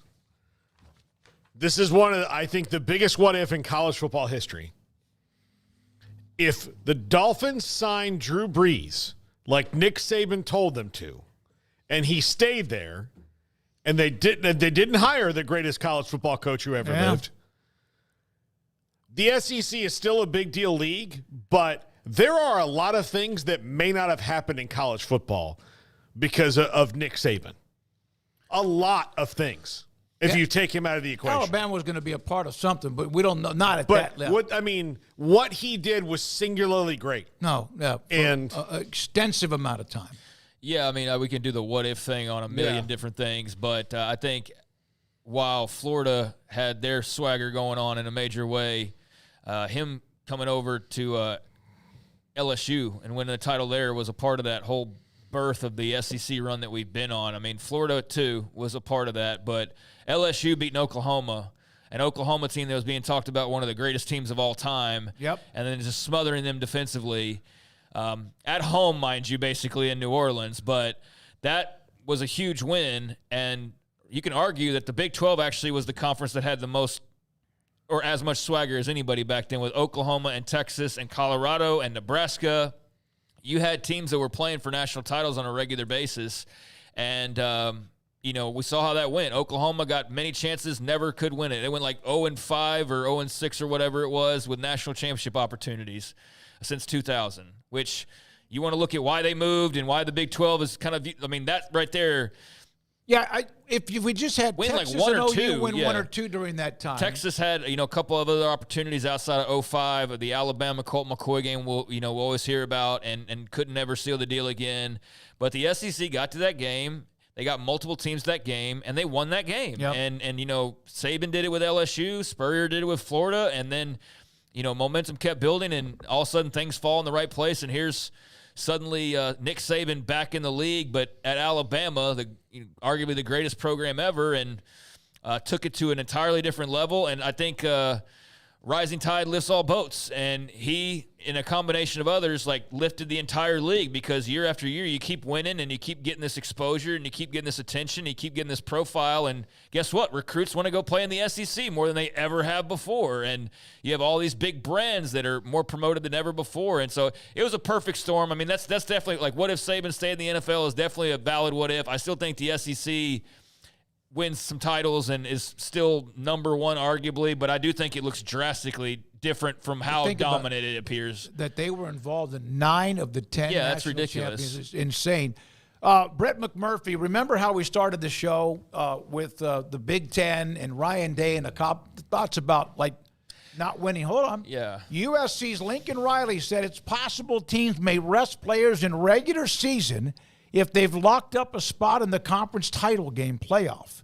You're going to be put in some interesting positions. We're going to have to make some decisions. Yeah, I think the article I was responding to, just the way it was worded was strange. And that's why I had a hard time getting my head around just the way that it was worded by, I believe it was Heather Dinich, because it was just what is this problem that we're discussing here?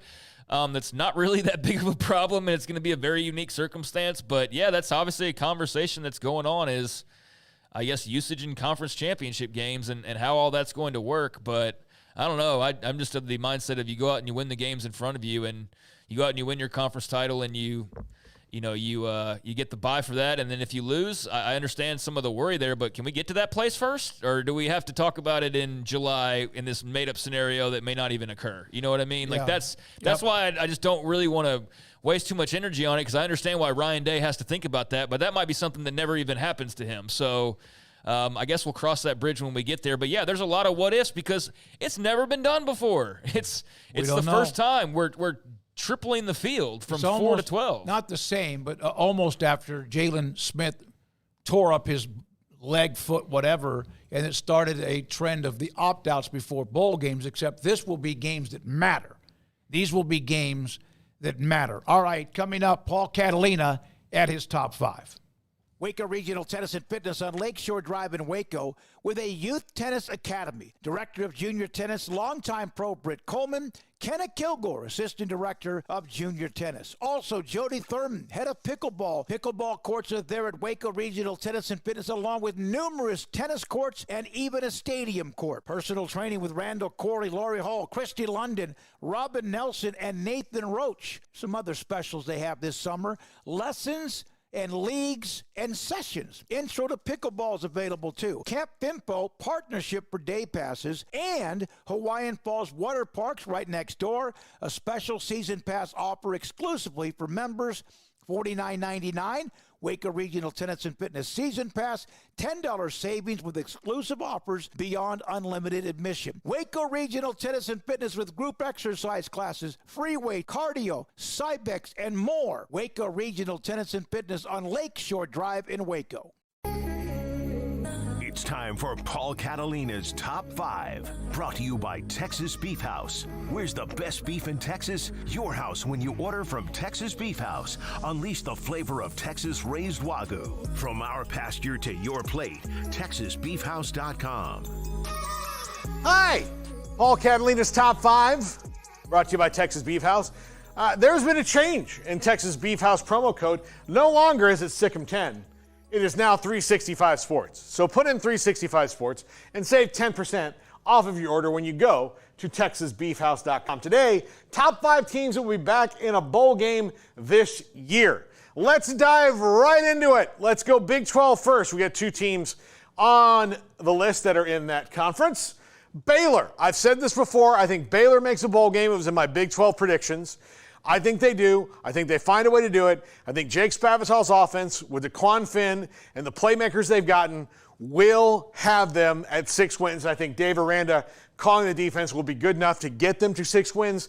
Schedule is tough, but if they can go 4-2 or 3-3 in the first 6, I think they can find the rest of the wins they need along the way, because that means to me that they're a scrappy team that's got their gumption back, which they had no gumption last year. Complete lack of gumption. And I hate it when there's teams void of gumption. I've now said gumption 5 times. That would be 6 times. Gumption, 7. Number 4, TCU. Sonny Dykes told us that they did not prepare off of the longer season and the national championship well. Their culture wasn't right.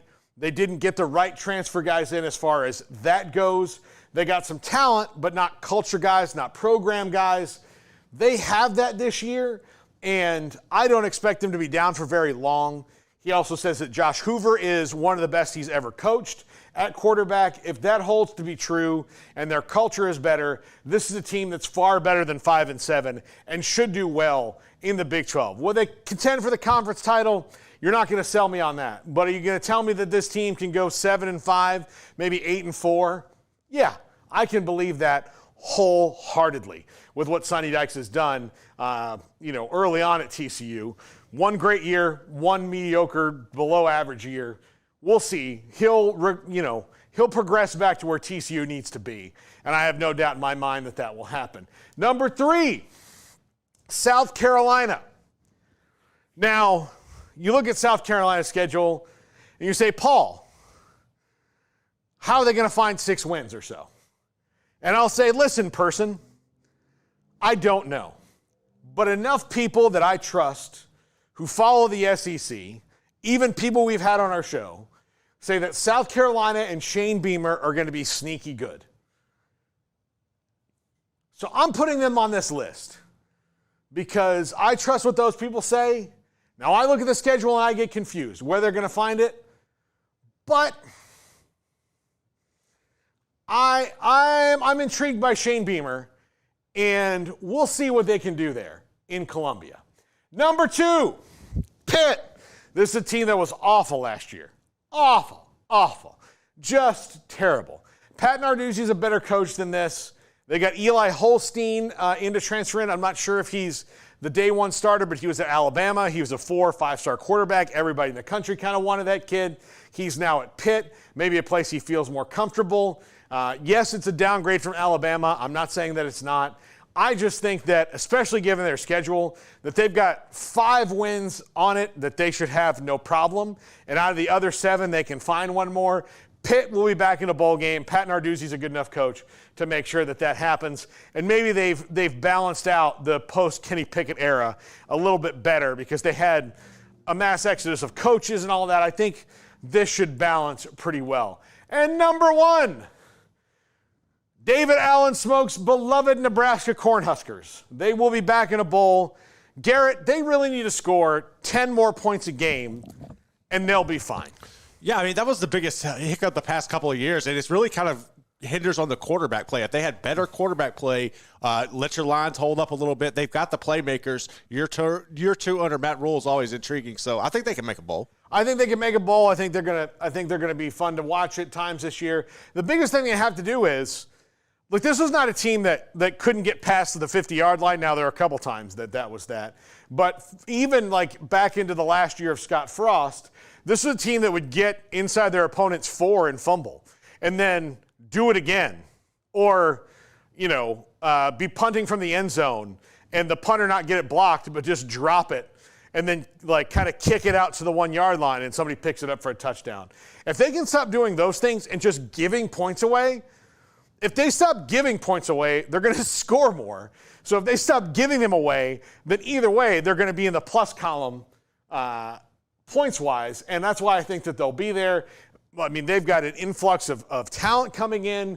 They've got people excited about the program again. Matt Rhule is building it with some more structure again. He's building it with the reality that they are not who they used to be, which is a huge thing because I don't think the other coaches ever really did. So I'm saying Nebraska gets in a bowl game. I don't know what bowl game, but it should be a good one. That's it for the top 5. Let's wrap it up. It's like when Phil Steele brought up the stats about one-score games, and their record has been atrocious. And they're 80% of the time, if you lose a lot of one-score games in the year before, usually it comes back. It goes the opposite way with them. They're the part of the 20% that it never changes. All right, Paul, thank you very much. I'm going to ask you a follow-up on something I said. Nebraska, though, like, it's not that their just offense doesn't score. It's that their offense almost scores and then finds a way to not do it in spectacular fashion. What was the game last year? And I forgot who it was against. It might have been early on where they had the ball inside the 5 or 10 yard line. They threw a pick against, I don't know, maybe in Maryland. They threw a pick that would have scored. Field goal wins the game. But they decide to throw the ball. It gets picked off in the end zone, run back about 50 yards. 3 plays later, game-winning field goal, they lose. That's the perfect scenario. If they just stop doing that, I'm not even saying, having Raiola throw for 4,000 yards. Just don't do that. You're going to win more games. Yeah, it's great. One of the games was against Iowa when they had a dominant lead. They were dominating the game. Iowa was better, but they were dominating the game. And right before the half or early on in the third quarter, they go to punt. They fumble the snap, pick it up, gets blocked, touchdown. They never scored again. Iowa did a lot. Thank you, Craig. Appreciate it. Paul Catalina, thanks to our amazing sponsors. Those of you who watch us, whether it is on YouTube in the chat room, also the text line, Sports YouTube, 365 Sports YouTube on Twitter. A lot of you that watch us there, we appreciate that. And also on Sikkim 365 app. For Emery Winter and Garrett Ross, I mentioned Craig and Paul. Tonight, 10:30 on 365 Sports Tonight on the local CW. I'm David Smoke. Good night.